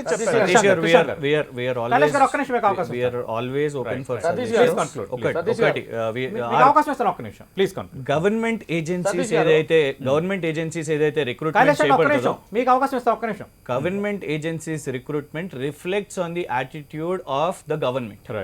ఎందుకంటే గతంలో ఎలాంటి పొలిటికల్ ఇంటర్ఫియరెన్స్ లేకుండా జరిగింది అని అంటే ఖచ్చితంగా కూడా the due credits are to government. ఎందుకంటే గతంలో ముందు ఏపీపీఎస్సీ అయితే లిటరల్ గా ఏపీపీఎస్సీ మెంబర్స్ జైలుకు కూడా పోయినారు. So that legacy will continue. KCR గారు అప్పుడు ముఖ్యమంత్రిగా ఉన్నారు, ఇప్పుడు ఈ నోటిఫికేషన్ కూడా డెఫినెట్ గా ఉన్నారు. అయితే లార్జర్ థింగ్ ఏంటిదంటే, ఎస్ యంగ్స్టర్స్ ఇవాళ ఏమైపోతుంది అంటే సోషల్ మీడియా మాధ్యమంలో రకరకాల రూమర్స్ వెళ్తాయి. ఇప్పుడు చూడండి, నిన్న జనార్దన్ రెడ్డి గారు రెస్పాండ్ చేశారు, syllabus will continue, the same syllabus continue అవుతుంది అనేది. సో ఇట్లాంటి యంగ్స్టర్స్ కి మనం చెప్పేది ఏంటంటే పాజిటివిటీతో ఉండాలి. పాజిటివిటీ నేబర్హుడ్ ని కూడా ఏర్పాటు చేసుకోండి. ఇమీడియట్ గా brush up your skills. Updated version ఉన్న ఇప్పుడు మన హిస్టరీ కానివ్వండి, ఆప్టిట్యూడ్, లాజికల్ రీజనింగ్, ఇవన్నిటి మీద ఫోకస్ చేయాలి. ఎందుకంటే yes, this is a golden opportunity. Go across any state government ఇంత పెద్ద లార్జర్ నంబర్ అయితే రావు. గతంలో 100 గ్రూప్ 1 మాట్లాడుకుంటున్నాం, ఇవాళ 583 గ్రూప్ 1. సో ఖచ్చితంగా ఈ మాధ్యమం నుంచి, రచ్చబండ నుంచి నిజంగా మంచి చర్చ జరిగింది. రచ్చ కాకుండా వాళ్ళందరికీ letters wish the best. Positive గా ఒక వర్డ్. సతీష్ గారు, ఇవాళ ప్రజాస్వామికమైనటువంటి హక్కుల ద్వారా ప్రభుత్వం చేయాల్సినటువంటి పని లేటు చేసింది. సరే చేసినప్పటికీ కూడా దాన్ని మేము స్వాగతిస్తున్నాం. ఖచ్చితంగా నిరుద్యోగులు నిరాశ నిస్పృహలకు పోకుండా ఉన్నటువంటి వాటి మీద ప్రిపేర్ అవి వచ్చేటువంటి గవర్నమెంట్లలో తప్పకుండా మా కాంగ్రెస్ వస్తుంది. ఉన్నటువంటి ఆ 1,00,000 ఉద్యోగాలు చేయడం కానీ ఇంకో 1,00,000 కూడా క్రియేట్ చేస్తాం. వారి యొక్క బంగారు భవిష్యత్తుకు బాట వేసేటువంటి ఏకైక పార్టీ కాంగ్రెస్ పార్టీ. కాంగ్రెస్ పార్టీని విశ్వసించండి. మీరు నిరాశ బీజేపీ అధికారులు ప్రభుత్వం దిగి దాదాపు 2-3 లక్షల జాబ్లు ఒకేసారి వస్తాయి. సరే ఎవరి ఆశ వాళ్ళది. కానీ నేనేమంటున్నా అంటే ప్రభుత్వం సాచారం చేయదు. దీన్ని అడ్డం పెట్టుకొని మళ్ళీ లిటిగేషన్ పోస్టులు పట్టిన ఒక మీడియా సంస్థగా 10TV ఎంతవరకు స్వాగతిస్తుందో వాటి రిక్రూట్మెంట్ ఇన్ టైంలో వాటి నిర్వహణ వాటి లోటుపాట్లను కూడా 10TV అదే సందర్భంలో ఎత్తి చూపుతుంది. ఇదే రచ్చబండ ద్వారా నేను చెప్తున్నా ఉద్యోగాలు రావాలి. రైట్ ఖచ్చితంగా. కైలాష్ నాథ్ గారు, వాళ్ళని 80,000 మందిని కైలాష్ నాథ్ గారు, థ్యాంక్ యూ విఠల్ గారు, థ్యాంక్ యూ కృష్ణ గారు.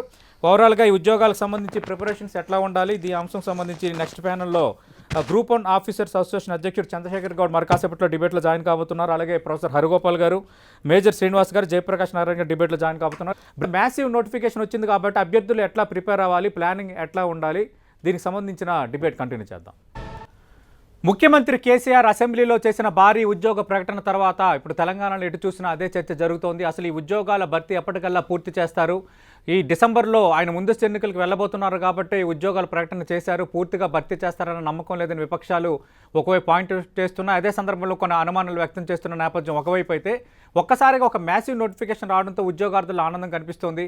ఖచ్చితంగా ఇలాంటి సందర్భంలో వాళ్ళు ఎట్లా ప్రిపేర్ అవ్వాలి, ఎలాంటి ప్లానింగ్తో ముందుకు వెళ్ళాలి, ఈ అంశాలకు సంబంధించి కూడా మనం మాట్లాడబోతున్నాం. ప్రస్తుతం చర్చలో పాల్గొంటున్నారు తెలంగాణ గ్రూప్ 1 ఆఫీసర్స్ అసోసియేషన్ అధ్యక్షులుగా ఉన్న చంద్రశేఖర్ గౌడ్ గారు, అలాగే మేజర్ శ్రీనివాస్ గారు. పోటీ పరీక్షలకు చాలా ఏళ్ల నుంచి కోచింగ్ ఇస్తున్నారు. ఎంతోమంది శ్రీనివాస్ గారి పర్యవేక్షణలో, శ్రీనివాస్ గారి గైడెన్స్లో గ్రూప్ 1 గ్రూప్ 2తో పాటు అటు జాతీయ స్థాయిలో ఉద్యోగాలు సంపాదించిన నేపథ్యం ఉంది. అలాగే ప్రొఫెసర్ హరిగోపాల్ గారు తన నివాసం నుంచి లైవ్లో పాల్గొంటున్నారు. అటు ప్రిపేర్ అవుతున్న అభ్యర్థులకు ఎలాంటి సలహాలు ఇవ్వబోతున్నారు అనేది కనుక్కునే ప్రయత్నం చేద్దాం. అలాగే ప్రొఫెసర్ కోదండరామ్ గారు, టీజేఎస్ అధ్యక్షుడు, ప్రస్తుతం లైవ్లో పాల్గొంటున్నారు. మొదటగా మనం కోదండరామ్ గారితో మాట్లాడదాం. కోదండరామ్ గారు, ఒక మ్యాసివ్ నోటిఫికేషన్ అయితే వచ్చింది ఉద్యోగాల భర్తీకి సంబంధించి, దానిపై మీ స్పందన ఏంటి? అటు ఉద్యోగాలకు సిద్ధమవుతున్న నిరుద్యోగులు ఎలాంటి ప్లానింగ్తో ముందుకు వెళ్ళాలంటే ఏం చెప్తారు? మొట్టమొదట ప్రభుత్వానికి ఒక విజ్ఞప్తి ఏంటంటే ఈ ప్రకటనను వెంటనే నోటిఫికేషన్ రూపం తీసుకోవాలని చెప్పి మేము కోరుకుంటున్నాం. వెంటనే ప్రభుత్వం నోటిఫికేషన్లను వరుసపెట్టి విడుదల చేయాలని, దానికి ఒక టైం టేబుల్ ప్రకటించాలని. టైం టేబుల్ ఉంటే ఎప్పుడు కూడా పిల్లలకు ప్రిపరేషన్ ఈజీ అవుతుంది. ఆ టైం టేబుల్ కూడా ప్రభుత్వం ఇవ్వాలని చెప్పి మేము కోరుతున్నాం.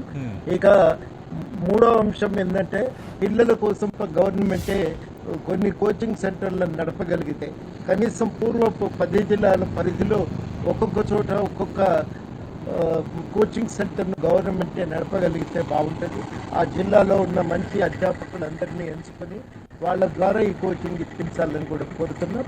ఇవన్నీ ఒక ఎత్తు అయితే విద్యార్థులు తమ ప్రయత్నం తాము సీరియస్గా చేస్తూ ఉండాలి. ఇప్పుడు ఇది జనరల్ ఎస్సేకు ఒక రకమైన ప్రిపరేషన్ ఉంటుందండి, వాటికేమో విస్తృతంగా చదవాలి.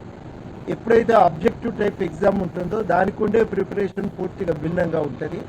ఆబ్జెక్టివ్ టైపు పేపర్లో చదివేవి అంటే ఆ టాపిక్ మీద సమగ్రమైన సమాచారం ఇచ్చే ఏదైనా 1-2 పుస్తకాలు ఎంచుకొని ఆ వాటిని క్షుణ్ణంగా చదవాలి. ఎందుకంటే వచ్చే ప్రశ్నలన్నీ బిట్స్ రూపంలో ఉంటాయి, ఆబ్జెక్టివ్ క్వశ్చన్స్ రూపంలో ఉంటాయి. కాబట్టి క్షుణ్ణంగా చదువుకోవటం, నోట్స్ రాసుకోవటం మర్చిపోవద్దు. నోట్స్ రాసుకోవాలి. ఏ క్వశ్చన్స్ రావడానికి అవకాశం ఉందో చదువుతున్నప్పుడు అభ్యర్థులకి ఒక అంచనా తెలుస్తుంది. ఆ అంచనాను దృష్టిలో పెట్టుకొని మరి ఖచ్చితంగా ఇంపార్టెంట్ అనుకున్న అన్ని పాయింట్స్ను పుస్తకంలో అండర్లైన్ చేసుకోవటం, ఒక నోట్బుక్లో రాసి పెట్టుకోవటం, మళ్ళీ తర్వాత రెండవసారి రివిజన్ చేసుకున్నప్పుడు అది చాలా సులువైతుంది. మొదట అన్ని సబ్జెక్ట్స్ను జాగ్రత్తగా చదివినాక ఒకసారి రివైజ్ చేసుకుంటే మూడవసారి ముఖ్యమైన టాపిక్స్ మీద దృష్టి పెట్టడానికి వీలవుతుంది.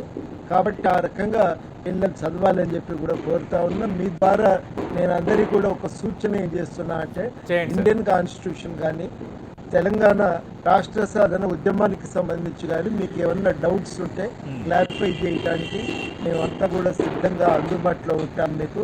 ఈ విషయంలో అవసరమైతే కొన్ని ఉచితంగా క్లాసులు ఎక్కడైనా వీలు దొరికితే ఒక సదుపాయం ఉన్న చోట ఒక చోట మేము ఒక క్లాసులు కూడా తీసుకోవాలనే ఒక ఆలోచనతో ఉన్నాం.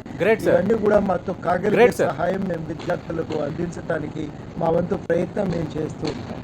రైట్, కోదండరామ్ గారు, మీరు ఆ విధంగా ముందుకు వచ్చినందుకు మీకు టెంటివ్ తరఫున స్పెషల్ థ్యాంక్స్. ఎందుకంటే మీరు అన్నట్టుగా 11 ఏళ్ల తర్వాత గ్రూప్ 1 నోటిఫికేషన్ వచ్చింది, 7 ఏళ్ల తర్వాత గ్రూప్ 2 వచ్చింది, తర్వాత ఒక 4 ఏళ్ల తర్వాత టీచర్ పోస్టుల భర్తీకి సంబంధించి ఆ గతంలో గురుకుల పోస్టుల భర్తీ అయితే కొంత జరిగింది. కానీ ఓవరాల్గా ఇప్పుడు ఎడ్యుకేషన్కి సంబంధించి second highest priority home department తర్వాత, కాబట్టి భారీ సంఖ్యలో టీచర్ పోస్టులు కూడా రాబోతున్నాయి. అందుకు అంటే చాలా ఏళ్ల నుంచి అభ్యర్థులు నిరుద్యోగులు వెయిట్ చేస్తున్నారు కాబట్టి కొంత నిరాశ నిస్పృహ ఉంటుంది. ఫస్ట్ దాని నుంచి ఎట్లా బయటపడాలి? నిరాశతో మనం మొదలు పెడితే అడుగు ముందుకు పడదు.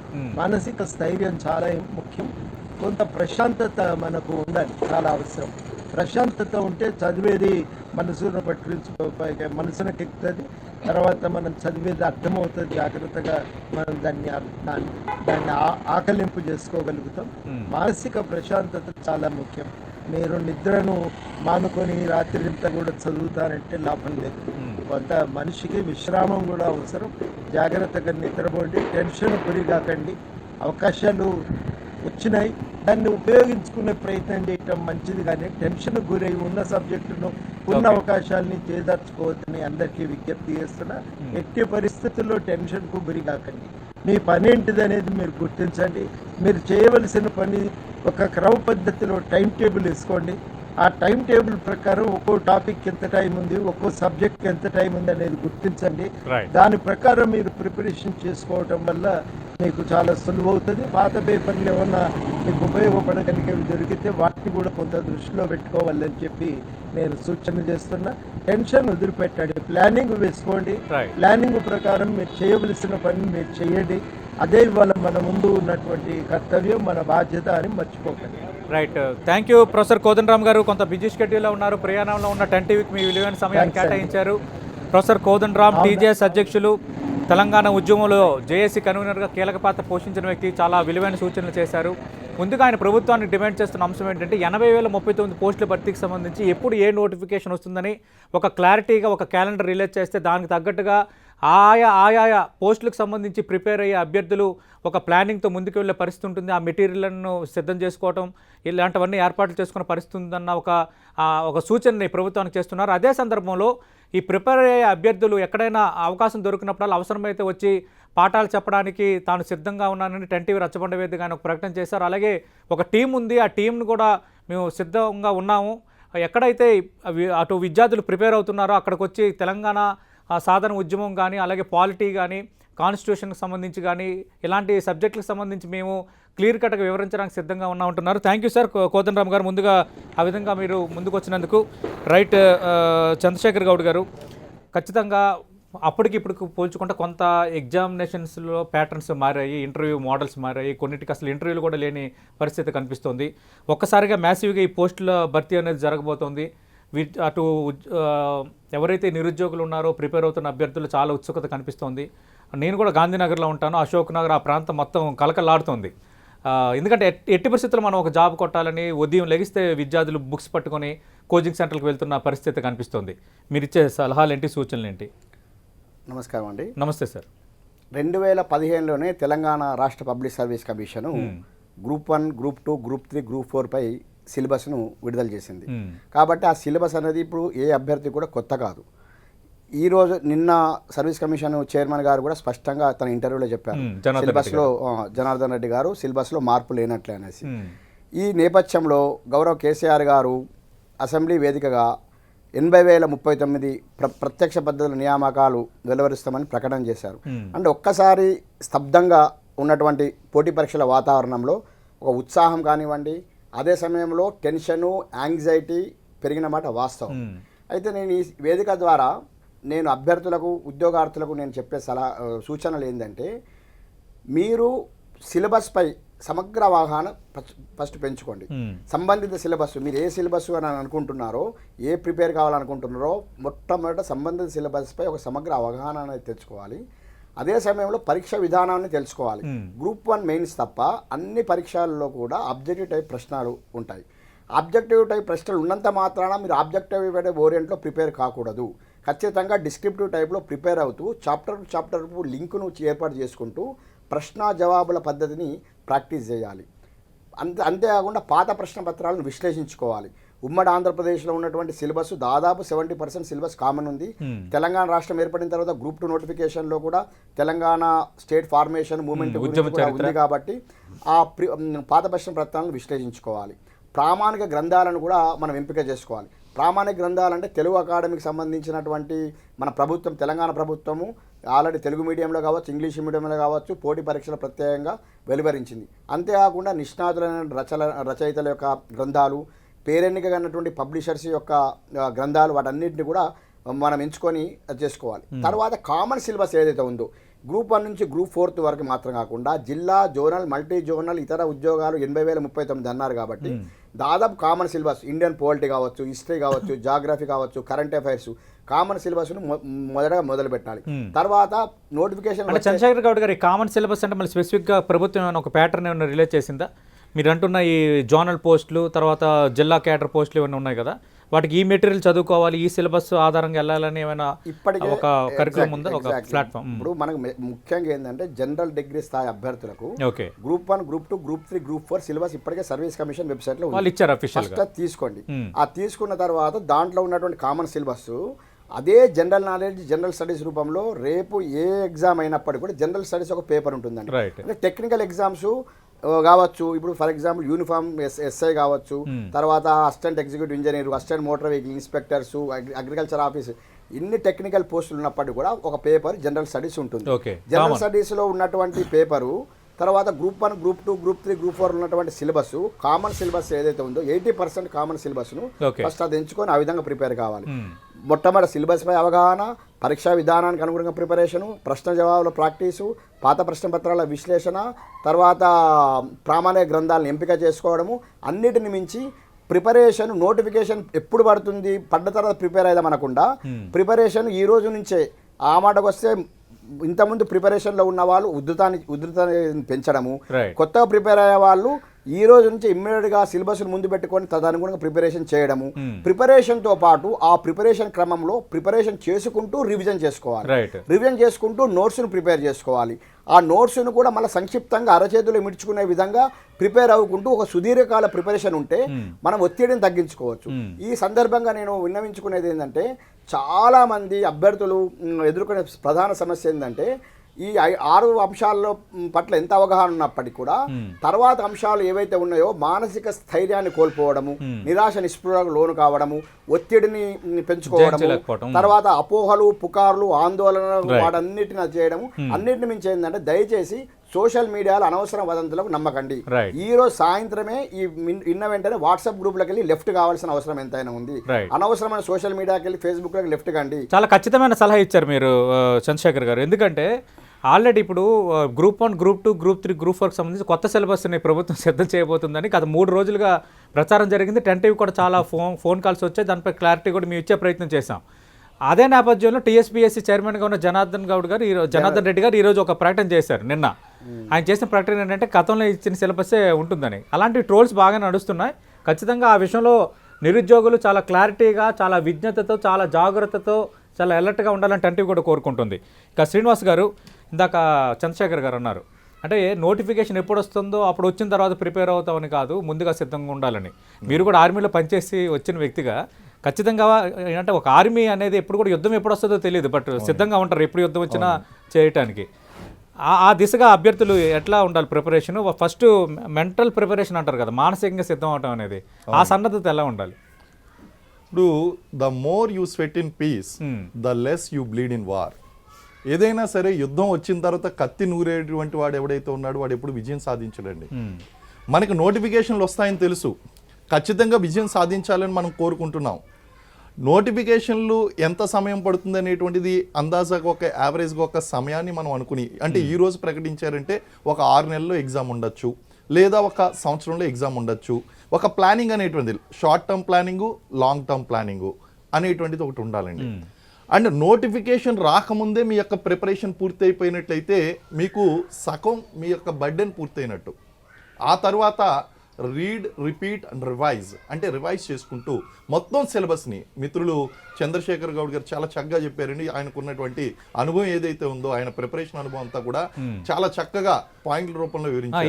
9th ranker 9th ranker group 2007 group 1 ఫలితాల్లో 9వ ర్యాంకు సాధించిన వ్యక్తి చంద్రశేఖర్ గారు. సో ఆ ప్రాక్టికల్ ఎక్స్పీరియన్స్తో ఆయన పాయింట్స్ అన్ని కూడా చాలా చక్కగా కూలంకషంగా చెప్పడం జరిగిందండి. అందులో మనకు కావాల్సింది ఏంటి అంటే ప్రిపరేషన్ అనేటువంటిది నోటిఫికేషన్ రాకముందే మనం కంప్లీట్ చేసుకుని ఉండాలి. ఒకవేళ కనుక కంప్లీట్ చేసుకోలేకపోతే షార్ట్ టర్మ్ ప్రిపరేషన్ ఎలా ఉండాలి, లాంగ్ టర్మ్ ప్రిపరేషన్ ఎలా ఉండాలి, మన స్ట్రాటజీ ఎలా ఉండాలి అనేటువంటిది స్వాట్ ఎనాలిసిస్ చేసుకోవాలండి. స్ట్రెంగ్స్, వీక్నెసెస్, ఆపర్చునిటీస్, థ్రెట్స్ అనేటువంటి చూడాలి. ప్రతి విద్యార్థికి కూడా కొన్ని సబ్జెక్టులో చాలా బలమైనటువంటి నాలెడ్జ్ అనేటువంటిది ఉంటుంది, కొన్ని సబ్జెక్టులో నేర్చుకోవాల్సినటువంటి అవసరం ఉంటుంది. ఆ వీక్నెస్ పాయింట్స్ ఏదైతే ఉన్నాయో వాటిని పూరించుకోవాలి. అలాగే ప్రామాణికమైనటువంటి పుస్తకాలు ఏదైతే ఉన్నాయో ఆ ప్రామాణికమైన selection of material is very crucial అండి. ఎందుకంటే మన పాత ప్రశ్నాపత్రాలు కనుక మనం పరిశీలించినట్లయితే, వాటిని చూసుకున్నట్లయితే, విశ్లేషించినట్లయితే మనకి క్వశ్చనింగ్ ప్యాటర్న్ అనేటువంటిది ఏ విధంగా ఉన్నదన్నది అర్థమవుతుంది. చాలా మంది ఎగ్జామ్స్కి వచ్చేటువంటి వాళ్ళకి ఏంటి అంటే ఎంసెట్లో ప్రిపేర్ అయినట్టు లేకపోతే ఇంటర్మీడియట్లో ప్రిపేర్ అయినట్టు కంఠస్థం చేసి రీప్రొడ్యూస్ చేస్తే మనకి ఎగ్జామ్లో సెలెక్ట్ అవుతాం అనేటువంటి అపోహ ఉంటుందండి. లేదు, మనం ఎగ్జామ్లో చాలా కాన్సెప్చువల్గా వెళ్ళవలసి ఉంటుంది. ఈవెన్ దో అది ఆబ్జెక్టివ్ టైప్ ఎగ్జామినేషన్ అయినప్పటికీ కూడా సబ్జెక్ట్ మీద కాన్సెప్చువల్ లెవెల్లో మంచి కమాండ్ తెచ్చుకోవాల్సి ఉంటుంది.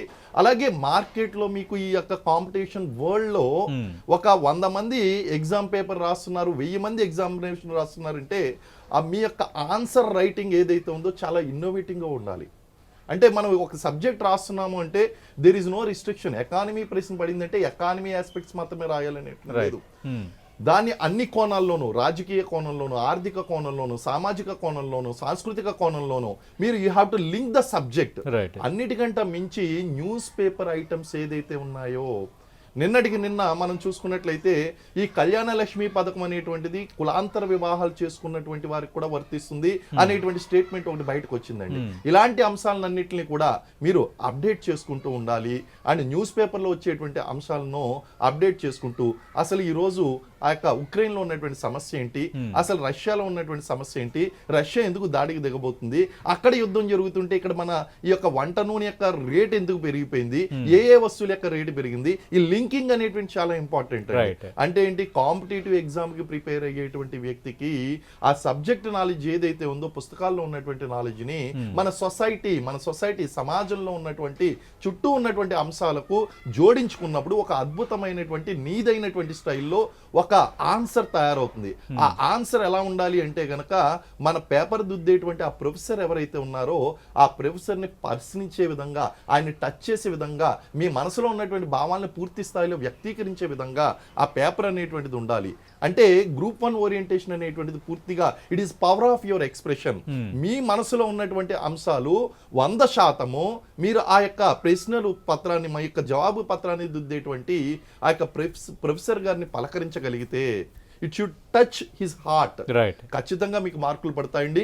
మొదటి అటెంప్ట్ లోనే మీరు ఖచ్చితమైనటువంటి సక్సెస్ పొందగలరు. You need to have a right guidance, right material and right approach and right preparation can make you successful candidate. Right, syllabus సంబంధించి ఏం ప్రిపేర్ అవ్వాలన్నది కూడా మీరు చంద్రశేఖర్ గారి దగ్గర నుంచి తీసుకునే ప్రయత్నం చేస్తాను. ప్రొఫెసర్ హరగోపాల్ గారు, చాలామంది నిరుద్యోగులు పరీక్షలు ప్రిపరేషన్కి సిద్ధమవుతున్నారు.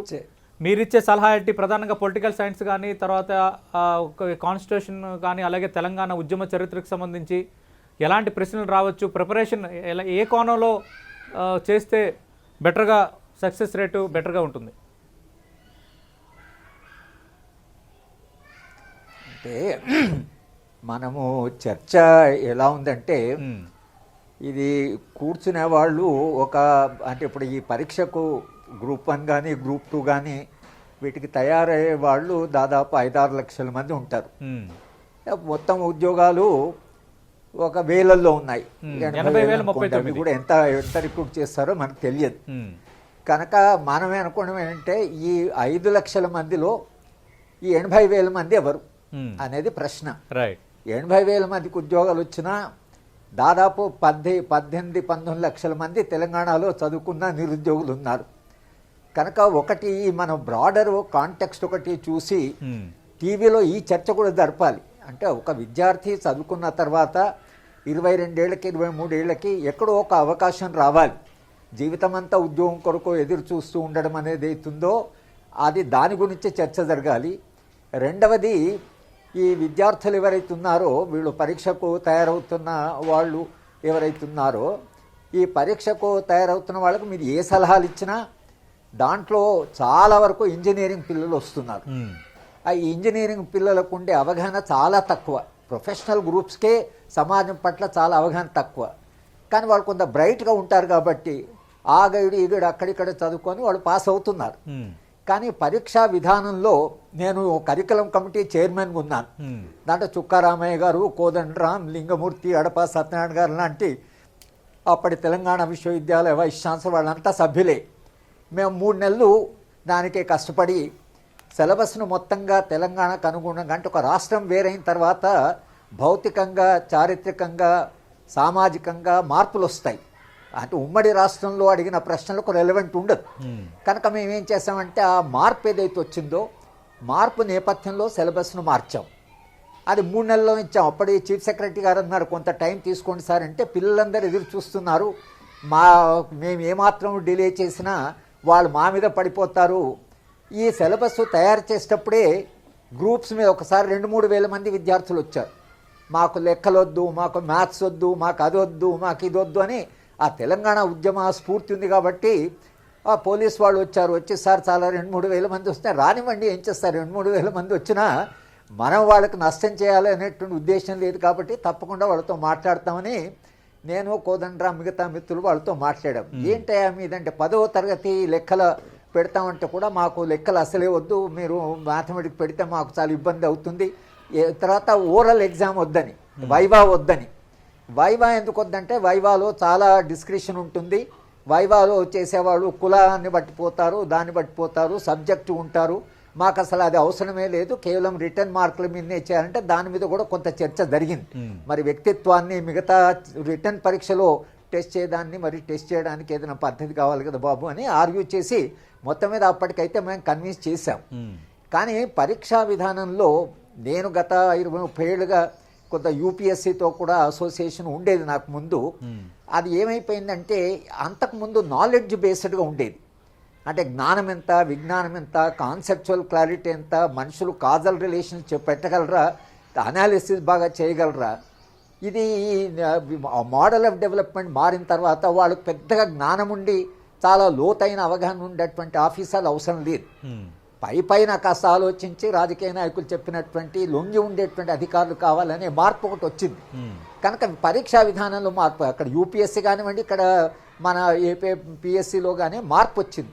మార్పు ఏమొచ్చిందంటే from knowledge based examination to fact based examination. Fact ఎట్లా ఉంటుందంటే ఏది ఇప్పుడు రాజ్యాంగంలో ఫలానా సవరణ ఇలా జరిగింది లేదా సవరణ ఏమిటి అని అడిగారు అనుకోండి, లేదా తెలంగాణ రావడానికి రాజ్యాంగంలో ఏ ఆర్టికల్ ద్వారా రాజ్యాంగం మనకు తెలంగాణ వచ్చింది, ఇవన్నీ ఏమిటి, ఇది నాలెడ్జ్ కాదు. ఇది నాకు కాన్స్టిట్యూషన్ ఆర్టికల్ 3 ద్వారా ఇది ఉంది అనే అర్థమైతే చాలు. కానీ ఒక రాష్ట్ర విభజన అనేది ఏ కారణాల వల్ల జరిగింది, చారిత్రకంగా ఏ కారణాలు, అట్లా పరీక్షలు పెట్టే విధానం పోయింది. కానీ తెలంగాణ రావడానికి జరిగినటువంటి ఘర్షణ, తెలంగాణ రావడానికి ఉన్నటువంటి అంతర్లీనంగా ఉండేటువంటి కారణాలు ఏవైతున్నాయో అవి ఇవాళ పెద్దగా అర్థం లేకుండా పోయాయి. కానీ ఒక్కటి ఏమిటంటే బ్రైట్ మైండ్, తెలివిగల పిల్లవాడు, ఆలోచించగల పిల్లవాడు అయితే అది ఫ్యాక్ట్ బేస్డ్ అయినా నాలెడ్జ్ బేస్డ్ అయినా వాళ్ళు చాలా సులభంగానే పాస్ అవుతారు.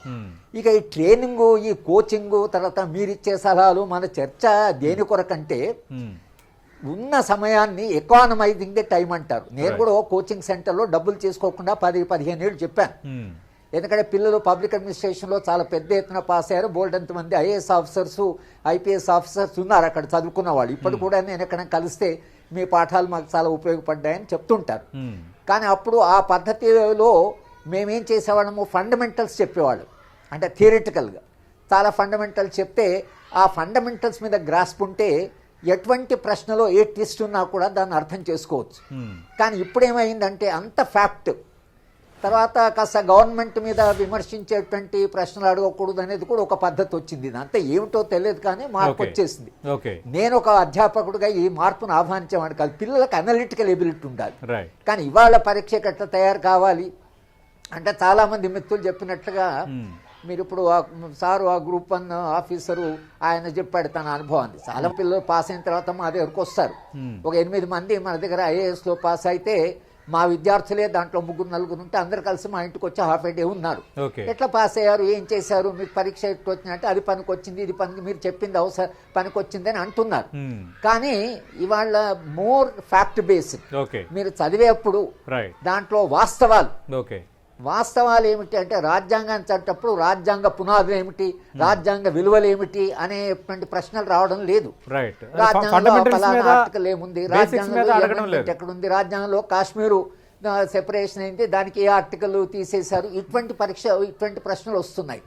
కనుక పిల్లలు చదివేప్పుడు ఫ్యాక్ట్ ఏమిటి తర్వాత నాలెడ్జ్ ఏమిటి ఇవి సెపరేట్ చేసి నాలెడ్జ్ ఉండాలి. నాలెడ్జ్ అది సమాజ వ్యక్తికి జీవితంతా అవసరం. అవును. ఇప్పుడు మీరు కొందరు ఐఏఎస్ ఆఫీసర్లను చూస్తే వాళ్ళు విశ్వవిద్యాలయాలు ఉంటే అద్భుతమైన అధ్యాపకులు అయ్యేవాళ్ళు. అలాంటి చాలా మంది అప్పుడు పోయారు. ఆ పరీక్ష కూడా చాలా, నేను కూడా పరీక్ష పాస్ అయ్యి ఇంటర్వ్యూ దాకా వెళ్ళినవాడిని. పరీక్ష చాలా ఇదిగా ఉండేది. ఇప్పుడు అంతా మారిపోయింది, కాంటెక్స్ట్ మారిపోయింది. It's a fact base. ఇక అందరు చెప్పినట్లుగా నోట్బుక్ పెట్టుకోవాలి, తర్వాత చదవాలి.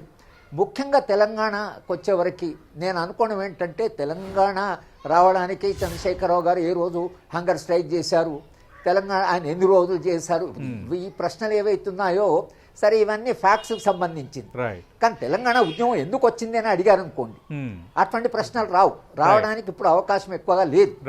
ఎందుకంటే ఆ ప్రశ్న అడిగితే దాంట్లో చాలా నాలెడ్జ్ కావాలి, హిస్టరీ కావాలి, ఎప్పుడు స్టేట్ ఫార్మేషన్ అయింది, మనము పోతాం. అయితే మేము ప్రయత్నం చేసిందల్లా ఏమిటంటే తెలంగాణ రావడానికి ఉండే చారిత్రక నేపథ్యాన్ని, రాజకీయ ఆర్థిక నేపథ్యాన్ని మనం చెప్పుదాం అని దాన్ని సిలబస్ లో పెట్టాం.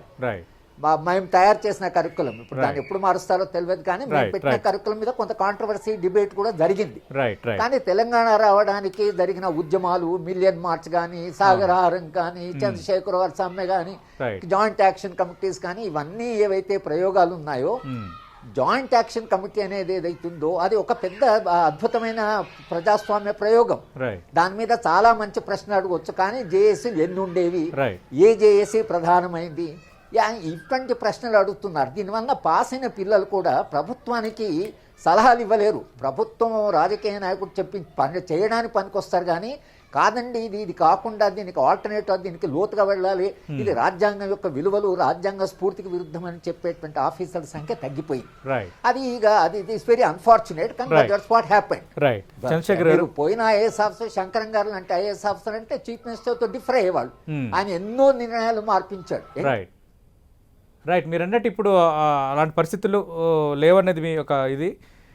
చంద్రశేఖర్ గారు అంటే సిలబస్కి సంబంధించి ఒక క్లారిటీ ఉందంటున్నారు, అలాగే ప్రిపరేషన్లో కొంత పాజిటివ్నెస్ ఉండాలి అంటున్నారు. కానీ ఎంత బాగా ప్రిపేర్ అయింది శ్రీనివాస్ గారు చెప్పినట్టు ఈ గ్రూప్ 1 ఇలాంటి పరీక్షలకు ప్రిపేర్ అవుతున్నప్పుడు అంటే ఆ చట్టంలో ఇంకా ఉండిపోవటమే, ఇంకా బయటికి రాని పరిస్థితి ఉంటుంది. అలాంటి వాళ్ళు ఎట్లా బయటపడాలి సార్? ఇప్పుడు ఇక్కడ మనం ఒక విషయాన్ని స్పష్టంగా అవగాహన ఏం చేసుకోవాలంటే ఈ ప్రిపరేషను, సిలబసు, ప్రశ్నపత్రాలు, తర్వాత రివిజను ఇదంతా ఒక ఎత్తు. ఈ తర్వాత అసలైనటువంటి పరిస్థితి ఏంది అంటే ఒక ఒత్తిడి, ఒక అపోహలు, పుకార్లు, టైం మేనేజ్మెంట్ను సరిగ్గా మెయింటైన్ చేయలేకపోవడం, దీర్ఘకాలిక ప్రిపరేషన్ లేకపోవడము, ఒక ఆత్మవిశ్వాసం సన్నగిల్లడము, నిరాశ నిస్పృహలు కలగడం. దీనికి నేనేం చెప్తున్నానంటే దీర్ఘకాల ప్రిపరేషన్ ఈ రోజు నుంచే మొదలు పెట్టండి. ఇప్పటి వరకు ప్రిపరేషన్ ఉన్న వాళ్ళు అది ఉధృతి పెంచండి. ఎట్టి పరిస్థితులలో నోటిఫికేషన్ ఎప్పుడు వస్తుంది, నోటిఫికేషన్ వచ్చినాక ప్రిపేర్ అవుదామన్నది పక్కన పెట్టండి. నోటిఫికేషన్ ఒక నెల లేట్ అయింది అనుకోండి, ఆ నెల మీకు అడ్వాంటేజ్గా తీసుకోండి. సెకండ్ థింగ్ ఏంటంటే మీరు మెయిన్స్ గ్రూప్ 1 ప్రిపేర్ అనుకున్న వాళ్ళు మెయిన్స్ ప్రిలిమ్స్ను దృష్టిలో పెట్టుకొని ప్రిపేర్ అవ్వడం మంచిది. ఇంతకుముందు సార్ చెప్పిన దాంట్లో నేను ఒక విషయంలో నేను స్పష్టత ఇవ్వదలుచుకున్నాను. గ్రూప్ 1లో అనలైటికల్గా క్వశ్చన్స్ ఉంటాయి మెయిన్స్లో. ఈవెన్ గ్రూప్ 2 ప్రిలిమ్స్లో కూడా ప్రశ్నల స్థాయి పెరిగింది. ఫ్యాక్ట్ బేస్డ్ క్వశ్చన్స్తో పాటు దాన్ని 3 రకాలుగా వర్గీకరించారు. ఒకటి జనరల్గా ఫ్యాక్ట్ బేస్డ్ క్వశ్చన్తో పాటు అనలైటికల్, రీజనింగ్ క్వశ్చన్స్. సార్ చెప్పినట్టు ఈ రాజ్యాంగ సవరణ దేనికి సంబంధించింది అని అడిగే రోజులు పోయాయి. దాంట్లో ఉన్నటువంటి డెప్త్కు సంబంధించినటువంటి ఆ కాంటెంపరీ ఇష్యూకి సంబంధించినటువంటి ఒక ఇష్యూ ఫ్లేరప్ అయితే ఆ ఇష్యూకు రిలేటెడ్ డెప్త్గా వండుకుంటూ నీకు దాని మీద సంపూర్ణ అవగాహన ఉంటే తప్ప మనం 4 ఆన్సర్స్ చేసే పరిస్థితి లేదు. కాబట్టి ప్రశ్నల స్థాయి పెరిగింది. ఆబ్జెక్టివ్ టైప్ అయినంత మాత్రాన మనం ఏదో ఆబ్జెక్టివ్ బిట్స్ ప్రాక్టీస్ చేస్తే వస్తుందని కాదు. చాలా డెప్త్గా అర్థం చేసుకునే అప్లై చేయాలి. కాన్సెప్ట్ అర్థం చేసుకోవాలి. డీప్గా ప్రిపేర్ అయితేనే అది ఏ అంశమైనా కావండి, పాలిటీ కానివ్వండి, ఇంకోటి కానివ్వండి. ఇక్కడ ఇంకో చిన్న విషయం చెప్తాను. ఈరోజు తెలంగాణ రాష్ట్ర ప్రభుత్వం వచ్చిన తర్వాత తెలంగాణకు సంబంధించిన సబ్జెక్టుని యాడ్ చేశారు.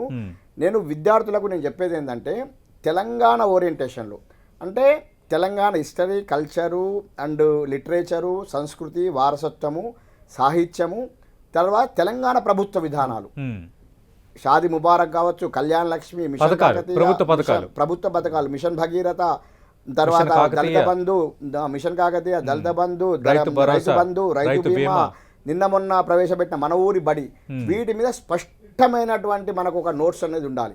ఎంత బడ్జెట్ కేటాయించారు, దాని పథకం ముఖ్య ఉద్దేశం ఏంది, ఎక్కడ ప్రవేశపెట్టారు, ఇవన్నిటి మీద అవగాహన. చాలా ప్రశ్నలు తెలంగాణ పండుగల గురించి తెలిసి ఉండాలి. ఎందుకంటే రాబోయే రోజుల్లో తెలంగాణలో పనిచేసే అధికారికి తెలంగాణ సమాజం పట్ల ఒక స్పృహ కలిగి ఉండాలి. అదే సమయంలో నేను ఇక్కడ ఒక విషయం ఉటంకించక మానను. 95% నూతన జోనల్ విధానంలో 95% ఉద్యోగాలు స్థానికులకని ప్రవేశపెట్టడంతో పాటు సామాజిక న్యాయం రోస్టర్ పాయింట్లు అనేవి చేయడం ద్వారా రోస్టర్ పాయింట్స్ అనేటివితో ఎంపిక అవుతుంది. కాబట్టి ఆయా జిల్లాల్లో, జోన్లలో, మల్టీ జోన్లలో ఎస్సీ, ఎస్టీ, బీసీలు, మహిళలు, ఈవెన్ ఆర్థికంగా వెనుకబడినటువంటి ఈడబ్ల్యూఎస్ వర్గాల వారికి అందరికీ కూడా సమన్యాయం, సమాన అవకాశాలు దక్కే విధంగా ఉంది. కాబట్టి ప్రతి ఒక్కరికి మంచి అవకాశాలు వస్తాయి, అన్ని వర్గాల వారికి, అన్ని ప్రాంతాల వారికి. కాబట్టి మీరు ఎటువంటి ఇది నమ్మకుండా సీరియస్గా ప్రిపేర్ కావాల్సిందిగా నా తరఫున విజ్ఞప్తి. రైట్. అంటే శ్రీనివాస్ గారు ఇక్కడ కీలకమైంది సిలబస్కి సంబంధించి అంటే ఏ మెటీరియల్ ఫాలో అవ్వాలనేది స్పష్టత లేదు. ఎందుకంటే ఈ సమయంలో ఈ నిరుద్యోగులకి ప్రిపరేషన్ అవ్వాలన్న వీక్నెస్ను క్యాష్ చేసుకోవడానికి చాలా సంస్థలు ప్రయత్నం చేస్తాయి. రకరకాల మెటీరియల్స్, లేనిపోని మెటీరియల్స్ అంతా ప్రింట్అవుట్ చేసి అమ్మే పరిస్థితి ఉంటుంది. ఖచ్చితంగా ఇప్పుడు అభ్యర్థి విజయం సాధించాలంటే ఒక ప్లానింగ్ ఎంత ముఖ్యమో అందుబాటులో ఉన్న మెటీరియల్ కూడా అంతే ముఖ్యం. ఒక వంట బాగా రుచించేటట్టు తినాలంటే మంచి మెటీరియల్ ఉండాలి, వండే విధానం సరిగ్గా ఉండాలి. మెటీరియల్ ఎలాంటి మెటీరియల్ ప్రిపేర్ అవ్వాలి, అది ఎక్కడ అవైలబుల్ ఉంటుంది, దానికి సంబంధించి క్లారిటీ ఉంది. ఫస్ట్ మనకి సిలబస్ అనేటువంటి దాని మీద చాలా క్లారిటీ ఉందండి. ఎందుకంటే అక్కడ టీఎస్పీఎస్సీ ఆ యొక్క సిలబస్ అనేటువంటిది క్లారిటీగా ప్రకటించినప్పుడు అభ్యర్థులకు కావాల్సింది ఏంటి అంటే ఏ మెటీరియల్ చదవాలని తెలుసుకోవడంతో పాటు దేన్ని చదవకూడదు, దేన్ని వదిలిపెట్టాలి అనేటువంటిది చాలా ముఖ్యం. ప్రస్తుతం మనం ఉన్నటువంటిది ఏంటి అంటే ఇన్ఫర్మేషన్ పొల్యూషన్ వరల్డ్లో ఉన్నామండి. మీరు ఏదైనా సరే ఇన్ఫర్మేషన్ కావాలంటే టన్నుల కొద్దీ మీకు ఇన్ఫర్మేషన్ అనేది లభిస్తుంది. ఏమాత్రం కూడా దాని మీద ప్రాథమిక అవగాహన లేకుండా కూడా మీకు మెటీరియల్ అందించేటువంటి వాళ్ళు కూడా ఉంటున్నారు. ఎగ్జామ్లో మీకు ఆ యొక్క క్వశ్చన్ పేపర్ సెట్ చేసినప్పుడు ఏ ఒక్క పుస్తకం నుంచి కూడా ప్రశ్నలు అనేటువంటి తీయడం జరగదు. వాళ్ళు 10-15 స్టాండర్డ్ రిఫరెన్స్ మెటీరియల్స్ ఏదైతే ఉంటుంటాయో వాటి నుంచి అక్కడొక ప్రశ్న, అక్కడొక ప్రశ్న, అక్కడొక ప్రశ్న తీసుకుంటారు. కాబట్టి మనం ఏదైనా మెటీరియల్ ఎంచుకునేటప్పుడు ఒకటి government standard material Telugu academy పుస్తకాలు ఏదైతే ఉన్నాయో వాటిని చదవడంతో పాటు ఈ ప్రైవేట్ పబ్లికేషన్స్లో కూడా ఏదైనా ఒక పుస్తకాన్ని ఎంచుకుంటున్నప్పుడు మనకి తలనొప్పి వస్తే కాలు నొప్పి వచ్చేటువంటి డాక్టర్ దగ్గరికి వెళ్తే కాలికి ఆపరేషన్ చేస్తాడండి. అదేవిధంగా ప్రతి సబ్జెక్ట్లోనూ కూడా కొంతమంది ఎక్స్పర్ట్స్ ఉంటారు. ఆ ఎక్స్పర్ట్స్ రాసినటువంటి పుస్తకాలు ఏదైతే ఉన్నాయో వాటిని రిఫర్ చేయడం వలన అంటే ఇప్పుడు ఎలా తయారైపోయిందంటే ఈ విషయాన్ని క్యాష్ చేసుకోవడం కోసం కొంతమంది స్టూడెంట్లు కూడా బృందాలుగా ఏర్పడి వాళ్ళు వేరే కనీసం రైటర్స్ పేరు కూడా ప్రకటించకుండా లేకపోతే వాళ్ళు సిలబస్కి దానికి ఏం రాశాడో తెలియదు. పాపం ఆ కొనుక్కున్నటువంటి అభ్యర్థి అన్యాయం అయిపోతాడండి. ఆ కొనుక్కున్నటువంటి సిలబస్ లో కూడా ఉండవు కొన్ని ఆ సిలబస్ లో లేనటువంటి డంప్ చేసేయడం, లేకపోతే ఏదో కలర్ఫుల్ పిక్చర్స్ అనేటువంటి ఏవి పెట్టేసి కాస్త మాయాజాలం చేసి వాళ్ళకి అమ్మేస్తూ ఉంటారు. వాళ్ళ భవిష్యత్తులతో ఆడుకుంటారండి. కావాల్సింది ఏంటి అంటే ఇక్కడ రెడీమేడ్ మెటీరియల్కు ఎంతవరకు ఉన్నారు, స్టాండర్డ్ బుక్స్ అనేవి చదవడం కూడా చాలా ఇంపార్టెంట్. ఎందుకంటే ఆ యొక్క సిలబస్ సిలబస్ తీసుకున్నప్పుడు వాళ్ళు స్టాండర్డ్ రెఫరెన్స్ బుక్స్ అనేటువంటివి మెన్షన్ చేస్తారు. లేకపోతే యూనివర్సిటీ ప్రొఫెసర్ని కలిసి లేదా ఒక సీనియర్ ఫ్యాకల్టీని కలిసి సార్ ఏ పుస్తకం చదివితే బాగుంటుంది అనేది చూస్తే ఒక 4-5 పుస్తకాలు ఉంటాయండి. వాటిని చదవగలిగేటువంటి సమయం ఉంటే వాటిని చదువుకోవాలి. లేకపోతే వాటిని చూసి తయారు చేయగలిగినటువంటి నోట్స్ ఉన్నటువంటిది కానీ, లేకపోతే ఆ సబ్జెక్ట్లో ఎక్స్పర్ట్ అయినటువంటి వ్యక్తి ఎవరైతే ఉన్నారో వాళ్ళు రాసినటువంటి పుస్తకాలు కానీ. ఎందుకంటే మనకి ఆ యొక్క సబ్జెక్ట్ మీద కళ్ళు మూసుకుని మనం ఆలోచించినప్పుడు పలానా సబ్జెక్ట్లో ఎవరు బాగా చెప్తారు లేకపోతే ఎవరి మెటీరియల్ బాగుంటుంది అన్నప్పుడు ఫస్ట్ మనకి సబ్ కాన్షియస్ మైండ్కి ఒక పేరు తడుతుంది. అంటే దట్ మీన్స్ ఒకసారి చూసుకోవాలి, ఆ సిలబస్ అనేది చూసుకోవాలి, అందులో ఉన్నటువంటి ఒక 10 పేజీలు చదువుకోవాలి. ఫస్ట్ రీడబిలిటీ ఉన్నదా లేదా, రెండోది అప్లికబిలిటీ అనేటువంటిది ఉందా లేదా, ఆ పుస్తకాన్ని మీరు లాంగ్ అవర్స్ చదవగలుగుతున్నారా లేదా, దాంట్లోంచి గతంలోంచి ఎన్ని ప్రశ్నలు వచ్చాయి, భవిష్యత్తులోంచి ఎన్ని రావడానికి స్కోప్ ఉంది, ఈ విషయాలన్నిటి మీద కూడా అభ్యర్థులకు అవగాహన ఉండాలని. లేకపోతే ఇన్ఫర్మేషన్ పొల్యూషన్ వరల్డ్ లో ఏం జరుగుతుంది అంటే ప్రతి ఒక్కరు కూడా డబ్బులు సంపాదించుకోవడానికి పబ్లికేషన్స్ అనేటువంటివి అవి డంప్ చేస్తాయి, ఆ తర్వాత నష్టపోయేటువంటిది అభ్యర్థులే అండి. ఆ విధంగా అంటే ఆ విధంగా కూడా అమ్మేస్తారు. ఏంటంటే ఈ మెటీరియల్ చదివితే చాలు, గతంలో ఈ మెటీరియల్ చదివిన వాళ్ళు 100 పోస్టులు 80 మందికి వచ్చింది ఇట్లా చెప్తారు. ఆ వచ్చిన వాళ్ళు ఎవరో మనకి తెలియదు. అవునండి, రైట్. ఆ పరిస్థితి అయితే, ఆ ప్రమాదం అయితే చాలా చోట్ల ఉంది. ప్రధానంగా సిలబస్కి సంబంధించి, ప్రిపరేషన్కి సంబంధించి ప్రామాణికంగా ఏది తీసుకోవాలి, ఏది తీసుకోకూడదు, దీనిపై హరిగోపాల్ గారు ఏమంటారు? తెలంగాణలో మెగా జాబ్ మేళా నేపథ్యంలో పరీక్షలకు ఎలా సన్నద్ధం కావాలి, దీనికి సంబంధించి 10 టీవీలో రచ్చబండి కంటిన్యూ అవుతుంది. హరిగోపాల్ గారు చాలా అంశాలు ఇందాక ప్రస్తావించారు. ఇప్పుడు ప్రిపేర్ అవుతున్న అభ్యర్థులు ప్రామాణికంగా ఎలాంటి బుక్స్ను ప్రిపేర్ అవ్వాలి? ఎందుకంటే మనకు తెలుసు సివిల్స్ అలాగే కొన్ని పరీక్షలకు ప్రిపేర్ అవుతున్నప్పుడు ఎన్సీఆర్టీ బుక్స్ని ప్రిపేర్ అవ్వాలని చెప్తారు. అలాగే కొందరు స్పెసిఫిక్గా కొందరు రచయితల పేర్లతో రాసిన గ్రంథాల కోసం ప్రస్తావన ఉంటుంది. అలాగే కాన్స్టిట్యూషన్, పాలిటీ వీటికి సంబంధించి ప్రత్యేకంగా కొన్ని పుస్తకాలను సజెస్ట్ చేస్తారు. అలాగే ఇప్పుడు తెలంగాణలో 80,000 ఉద్యోగాల భర్తీకి సంబంధించి, ఈ సిలబస్కి సంబంధించి ప్రామాణికంగా ఏం తీసుకోవాలి? అంటే నాకంటే ముందు చెప్పినట్లుగా ఒకటి తెలుగు అకాడమీ ప్రచురించిన పుస్తకాలు ఏవైతున్నాయో వాటిని మనం కొంత ప్రామాణికంగా తీసుకోవచ్చు. ఎందుకంటే తెలుగు అకాడమీ అది వ్యాపార సంస్థ కాదు, అది ఒక అకాడమిక్ ఇన్స్టిట్యూషన్. వాళ్ళు నిష్ణాతులను పిలిచే రాయిస్తారు. కాబట్టి తెలుగు అకాడమీ పుస్తకాలు అవి కొంతవరకు పనికొస్తాయి. తెలంగాణ చరిత్ర గురించి, తెలంగాణ ఉద్యమాన్ని గురించి డాక్టర్ జయశంకర్ గారు రాసిన పుస్తకాలు ఏవైతున్నాయో, లేదా దాన్ని కొంత మనము అడపా సత్యనారాయణ గారు తెలంగాణ చరిత్ర గురించి వీళ్ళంతా నిష్ణాతులు, వీళ్ళంతా ఎక్స్పర్ట్స్. వీళ్ళు మిస్ఇన్ఫర్మేషన్ అని ఎవరైతే అన్నారో, ఇవాళ ఈ కమర్షియలైజేషన్ వల్ల ఏమైందంటే రాత్రికి రాత్రి మెటీరియల్ను ప్రొడ్యూస్ చేసేస్తున్నారు. చేసి దానికి పెద్ద ప్రైస్ పెడితే పిల్లలు అదంతా కొనేస్తున్నారు బజార్లో. దాంట్లో కరెక్ట్ ఇన్ఫర్మేషన్ ఉంటుందా లేదా అది కూడా తెలియదు. అంటే ఉదాహరణకు ఇప్పుడు రాజకీయ అంటే పొలిటికల్ థియరీలో అనార్కిజం అనేటువంటి ఒక కాన్సెప్ట్ ఉందనుకోండి. అనార్కిజం అనే కాన్సెప్ట్ ఏమిటంటే అతి స్వేచ్ఛ, ఇన్ఫినిట్ ఫ్రీడమ్ అంటాం. అంటే స్వేచ్ఛకు పరిమితులు లేనటువంటి ఒక సమాజాన్ని అది అనార్కిజం అని అంటాం. కానీ తెలుగులో దాన్ని ట్రాన్స్లేట్ చేసే వరకు అరాచకవాదం ఉంది. అసలు అది అరాచకవాదం కానే కాదు. కానీ కొంత అర్థమయ్యి కొంత అర్థం కాక దాన్ని అరాచకవాదం అంటారు. సరిగ్గా అర్థం తెలిసినటువంటి ఎగ్జామినరు లేదా ప్రశ్న సెట్ చేసిన వాళ్ళు ఉంటే అనార్కిజాన్ని అతి స్వేచ్ఛావాదము లేదా పరిమితాలు లేని స్వేచ్ఛ అనే బదులుగా వీళ్ళు దాన్ని అరాచకవాదం అని అన్నారనుకోండి, అది శుద్ధ తప్పు. కనుక ఇలాంటి పొరపాట్లు జరగడానికి, ఎందుకంటే ఆ మెటీరియల్ రాసే వాళ్ళకి కాన్సెప్ట్ యొక్క రూటు, కాన్సెప్ట్ యొక్క ఆరిజిన్ అవి తెలియనప్పుడు ఏమైపోతుందంటే ఏదంటే అది రాసేస్తారు. పిల్లలు కూడా ఈ తొందర ఎక్కడ మెటీరియల్ దొరుకుతుందో అని పరిగెత్తడం, ఆ మెటీరియల్ కొనుక్కోవడము, ఆ మెటీరియల్ చదవడం ఇది జరుగుతుంది. కనుక మన ఇతర మిత్రులు చెప్పినట్లుగానే గౌడ్ గారు వాళ్ళు చెప్పారు, వాళ్ళు చెప్పినట్లుగానే మీరేం చేయాలంటే తెలుగు అకాడమీ లేదా ఓపెన్ యూనివర్సిటీ మెటీరియల్ కూడా కొంతవరకు ప్రామాణికమే. వాడు కూడా కొంత ఎక్స్పర్ట్ చేత రాయించారు కాబట్టి తెలంగాణ మన అంబేద్కర్ ఓపెన్ యూనివర్సిటీ మెటీరియల్ కూడా కొంతవరకు ప్రామాణికం. కానీ ఈ కమర్షియల్ ఇన్స్టిట్యూషన్స్ తయారు చేసే మెటీరియల్లో కొంత లోపభూయిష్టంగా ఉండేటువంటి ఒక ప్రమాదం ఉంది. వాళ్ళు కూడా ఎవరన్నా ఎక్స్పర్ట్ చేత రాయిస్తామని చెప్పలేం, కానీ బట్ ఆ ప్రమాదం ఒకటి ఉంది. కనుక పుస్తకం అథెంటిక్ అంటే ఏ పుస్తకాన్ని అయితే వీళ్ళు కొంటున్నారో, ఏ మెటీరియల్ అయితే కొంటున్నారో అది ఎవరు తయారు చేశారు, దాంట్లో ఎవరి పాత్ర ఉంది అనేది ముందు కాస్త వెరిఫై చేసుకొని మెటీరియల్ కొంటే అది కొంత వీళ్ళకి ఉపయోగకరంగా ఉంటుంది. కానీ ఏ మెటీరియల్ అంటే ఆ మెటీరియల్ మార్కెట్లో కొనకండి అనేటువంటిది ఏదైతుందో పిల్లలకు మనం ఇచ్చే సలహా. దానికి 2 రకాలుగా, ఒకటి సరి అయిన సమాచారం తెలుసుకోవాలి, రెండవది తప్పుడు సమాచారం ప్రమాదం నుంచి కాపాడుకోవాలి. ఈ 2 రకాలుగా ఉంటుంది కనుక కొంత అథెంటిక్ ఇన్స్టిట్యూషన్, అథెంటిక్ ఆథర్స్ తయారు చేసిన మెటీరియల్ మీరు చదివితే మీకు ఉపయోగంగా ఉంటుంది. పరీక్ష పాస్ అయినా ఫెయిల్ అయినా మీ దగ్గర ఉండే ఇన్ఫర్మేషన్ అవుతుందో కరెక్ట్ ఇన్ఫర్మేషన్ ఉంటుంది. లేకపోతే జీవితం అంతా తప్పుడు సమాచారం ద్వారానే నమ్మకాలు ఉండడము అది జీవితానికి చాలా నష్టం కూడా చేస్తుంది. కాబట్టి మీరు ఈ అటువంటి ఇన్స్టిట్యూషన్స్, పబ్లిక్ ఇన్స్టిట్యూషన్ తయారు చేసిన మెటీరియల్ ఏదైతుందో దాన్ని కొంటే ఉపయోగకరంగా ఉంటుందని నేను అనుకుంటున్నాను. రైట్. చంద్రశేఖర్ గారు, ఈ గ్రూప్ 1 ఆఫీసర్స్ అసోసియేషన్ నుంచి ఇందాక కోదండరామ్ గారు ముందుకు వచ్చారు. ఆయన ఒక తెలంగాణ జనసమితి అని ఒక రాజకీయ పార్టీకి అధ్యక్షుడిగా ఉన్నప్పటికీ బట్ స్వతహాగా ఆయన ప్రొఫెసర్ కాబట్టి నేను కూడా ఇంకా లెసన్స్ చెప్పడానికి సిద్ధంగా ఉన్నాను, కొంత గైడెన్స్ ఇవ్వడానికి సిద్ధంగా ఉన్నానని. అలాగే ఈ గ్రూప్ 1 ఆఫీసర్స్ అసోసియేషన్ కూడా ఏమైనా కార్యక్రమాలు చేస్తుందా?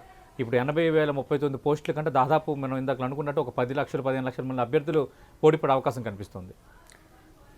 9వ తారీఖు నాడు రాష్ట్ర ముఖ్యమంత్రి గారు 10 గంటలకు ప్రకటన చేసిన వెంటనే మేము ఓపెన్గా స్టేట్మెంట్ రిలీజ్ చేయడం జరిగింది. అన్ని ప్రింట్ మీడియాలో కూడా ఎలక్ట్రానిక్ మీడియాలో కూడా వచ్చింది. తెలంగాణ గ్రూప్ 1 ఆఫీస్ అసోసియేషన్ ఆధ్వర్యంలో, ఎందుకంటే మేము ఆల్రెడీ గత డిసెంబర్లోనే సర్వసభ్య సమావేశం నిర్ణయించుకోవడం జరిగింది.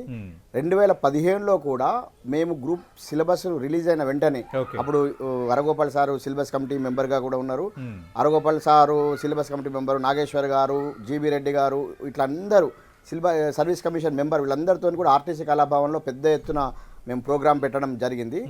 అదే దాంతో మేము రాష్ట్ర వ్యాప్తంగా అవగాహన సదస్సులు, రాష్ట్ర వ్యాప్తంగా 33 జిల్లాల అవగాహన సదస్సులు, జిల్లా కేంద్రాల్లోని ఆడిటోరియంలో, తర్వాత లైబ్రరీలో, యూనివర్సిటీల్లో అవగాహన సదస్సులు పెట్టాలని ఇప్పటికీ నిర్ణయించాము. మోస్ట్లీ నెక్స్ట్ వీక్ నుంచి మేము ప్రతి జిల్లాలో కూడా ఈ ప్రోగ్రాం చేయడం జరుగుతుంది. అదే సందర్భాన్ని బట్టి ఆయా యూనివర్సిటీలో ఇప్పటికే తెలంగాణ రాష్ట్ర ప్రభుత్వం యూనివర్సిటీలో ఫ్రీ కోచింగ్ సెంటర్లని నిర్ణయించినటువంటి దరిమిలా ఆ యూనివర్సిటీలతో మేము టైఅప్ అయ్యి యూనివర్సిటీలు ఉన్న దగ్గర మేము గ్రూప్ 1 ఆఫీసర్లుగా మేము కూడా ఒక గెస్ట్ లెక్చర్ ఇవ్వడానికి చేస్తూ ఉంటాము. అదే సందర్భంగా నేను నా వ్యక్తిగతంగా చంద్రశేఖర్ గౌడ్ మామిండ్ల అన్న ఒక యూట్యూబ్ ఛానల్ కూడా నేను ఇందు నిమిత్తమే నేను ఓపెన్ చేయడం జరిగింది. అంటే ఒక ఉచితంగా, అంటే మనం సాధ్యమైనంత వరకు ఎక్కువ మంది రీచ్ కావడానికి ఇప్పటికే నేను మొన్న ఒక ఏ విధంగా ప్రభుత్వ ఉద్యోగం సాధించాలని చెప్పి చేయడం జరిగింది. ప్రతి వారం 1-2 ఒక వీడియోస్ కూడా ఉంటాయి. కంప్లీట్గా వివిధ అంటే నిష్ణాతులు ఆల్రెడీ విజేతలైనటువంటి వాళ్ళ యొక్క అనుభవాలను కూడా ఈ యూట్యూబ్ ఛానల్ ద్వారా మీకు అందించడం జరుగుతూ ఉంది. ఇంకొక విషయం ఏంటంటే ఈ సందర్భంగా చెప్పాల్సి వస్తుంది, అభ్యర్థులు ఏంటంటే ఇంతకుముందు సార్ చెప్పినట్టు అసలు ఏది చదవాలో కాదు, ఏది చదవకూడదో తెలుసుకున్న వాళ్ళే విజేతలవుతారు. ఏది చదవకూడదో తెలుసుకోవాలి. ఎందుకంటే నానా రకాల ఆ చెత్త నుంచి మనకు కావలసినటువంటి ఆనిముత్యం తీసుకోవాలి. చెత్త మొత్తం తీసుకుంటే అదంతా వేస్ట్ అవుతుంది. ఆనిముత్యాలు ఎక్కడున్నాయో తెలుసుకోవాలి. దానికి ఆ దిశగా మీరు అవగాహన కల్పించాలి. ఎగ్జాక్ట్లీ ఆ దిశగా మేమేం చెప్తున్నామంటే, ఒక ప్రామాణిక గ్రంథాలు అన్న దగ్గర అదొక బ్రహ్మ పదార్థం. ఫస్ట్ నెక్స్ట్ క్వశ్చన్ ఏమొస్తుంది, ఏ ప్రామాణిక గ్రంథాలు కావాలి సార్ అంటారు. మేము కొంచెం ఇబ్బంది పడతా ఉంటాం. సరే తెలుగు అకాడమీ కావచ్చు, ఓపెన్ యూనివర్సిటీ కావచ్చు, మేము ఓపెన్ గా చెప్పే పరిస్థితి ఉంటుంది. కానీ ఒక పబ్లిషర్ మేము ఓపెన్ గా చెప్పే పరిస్థితి ఉండదు. కాబట్టి మీరు విశ్లేషించుకొని ఇప్పటికే విజేతలైన వారి అనుభవాలు తెలుసుకొని వాళ్ళ నుంచి ఇచ్చినటువంటి సూచనల మేరకు పేరెన్నిక పబ్లిషర్ కావచ్చు, లబ్ధ ప్రతిష్ఠులైనటువంటి రచయితల యొక్క గ్రంథాలను మీరు తీసుకొని, ఇక్కడ ఒక విషయం ఏంటంటే నేను ఒకటే విషయం చెప్తాను, తెలుగు అకాడమీ మాత్రం కంపల్సరీ బైబిల్ అండి, అది ఒక భగవద్గీత, అది ఒక ఖురాను, అది ఖచ్చితంగా ఇంట్లో ఉండాలి. ప్రతి ఇంగ్లీష్ మీడియంలో కూడా తెలుగు అకాడమీ ఉంది, అది ఫస్ట్ ఖచ్చితంగా ఉండాలి. కరెంట్ అఫైర్స్ ఒక 1 ఇయర్ ఎగ్జామ్ ముందు 1 ఇయర్ నుంచి, అంటే 1 ఇయర్ నుంచి చూస్తుండాలి. ఇప్పటి నుంచి పేపర్ను క్షుణ్ణంగా పరిశీలించాలి. వర్తమాన అంశాలు, ఇంటర్నేషనల్ ఈవెంట్స్ కావచ్చు, నేషనల్ కావచ్చు, రీజనల్ కావచ్చు, ఇంటర్నేషనల్ రిలేషన్. ఇంతకుముందు మిత్రులు శ్రీనివాస్ గారు చెప్పినట్టు మన భారతదేశం ఇతర దేశాలతో ఉన్నటువంటి సంబంధాలు, అన్ని రకాల సంబంధాలు, వాణిజ్య సంబంధాలు, అన్ని రకాలు. ఎందుకంటే అది మెయిన్స్ లో కూడా చాలా ఇంపార్టెంట్ కి సంబంధించిన అంశము.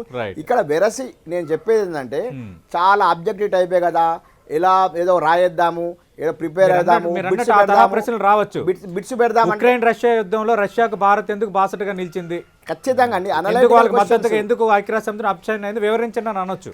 కాదండి, ఈవెన్ ఆబ్జెక్టివ్ టైప్లో కూడా అనలైటికల్గా తర్వాత విశ్లేషణాత్మకంగా లాజికల్గా వస్తున్నాయి. Right. అంటే ఒక కాన్సెప్ట్ను డీప్గా ప్రిపేర్ అయితే తప్ప ఆబ్జెక్టివ్ టైప్ బిట్ కూడా పెట్టే పరిస్థితి ఉండదు. Correct. కాబట్టి ఒక విషయం ఏంటంటే ఇప్పుడు మనం 10 లక్షల మంది అన్నాము.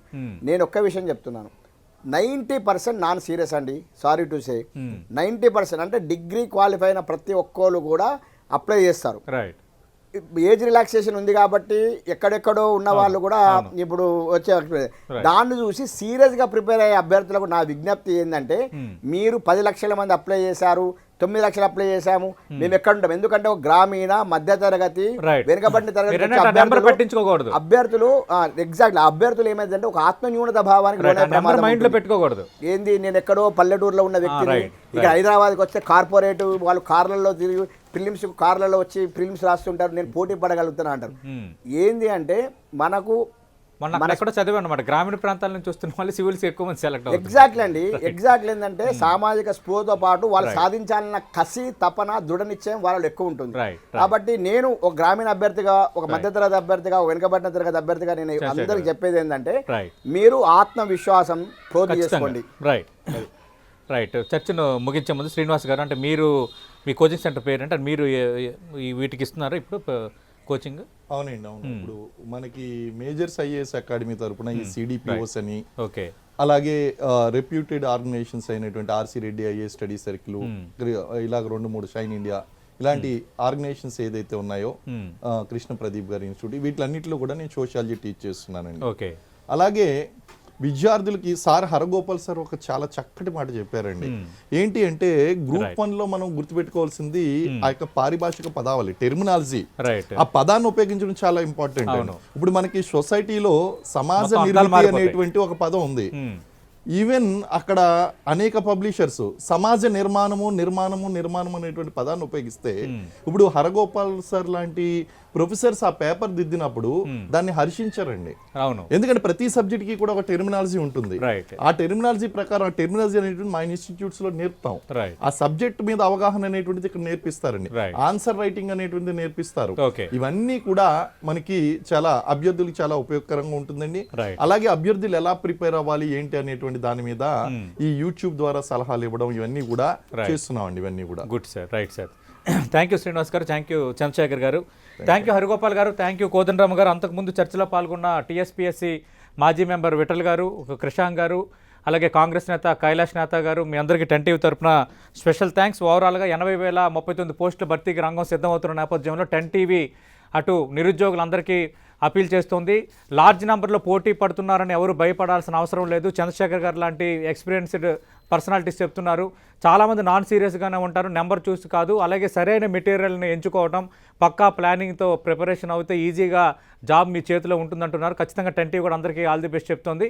ఇది అటు తెలంగాణ మెగా జాబ్ మేళా ఎలా ప్రిపేర్ అవ్వాలి, అలాగే అనుమానాలకు సంబంధించి అధికార పార్టీ ఇచ్చిన వివరణ, వీటన్నిటికి సంబంధించి సమగ్రంగా 10 టీవీ రచ్చబండ.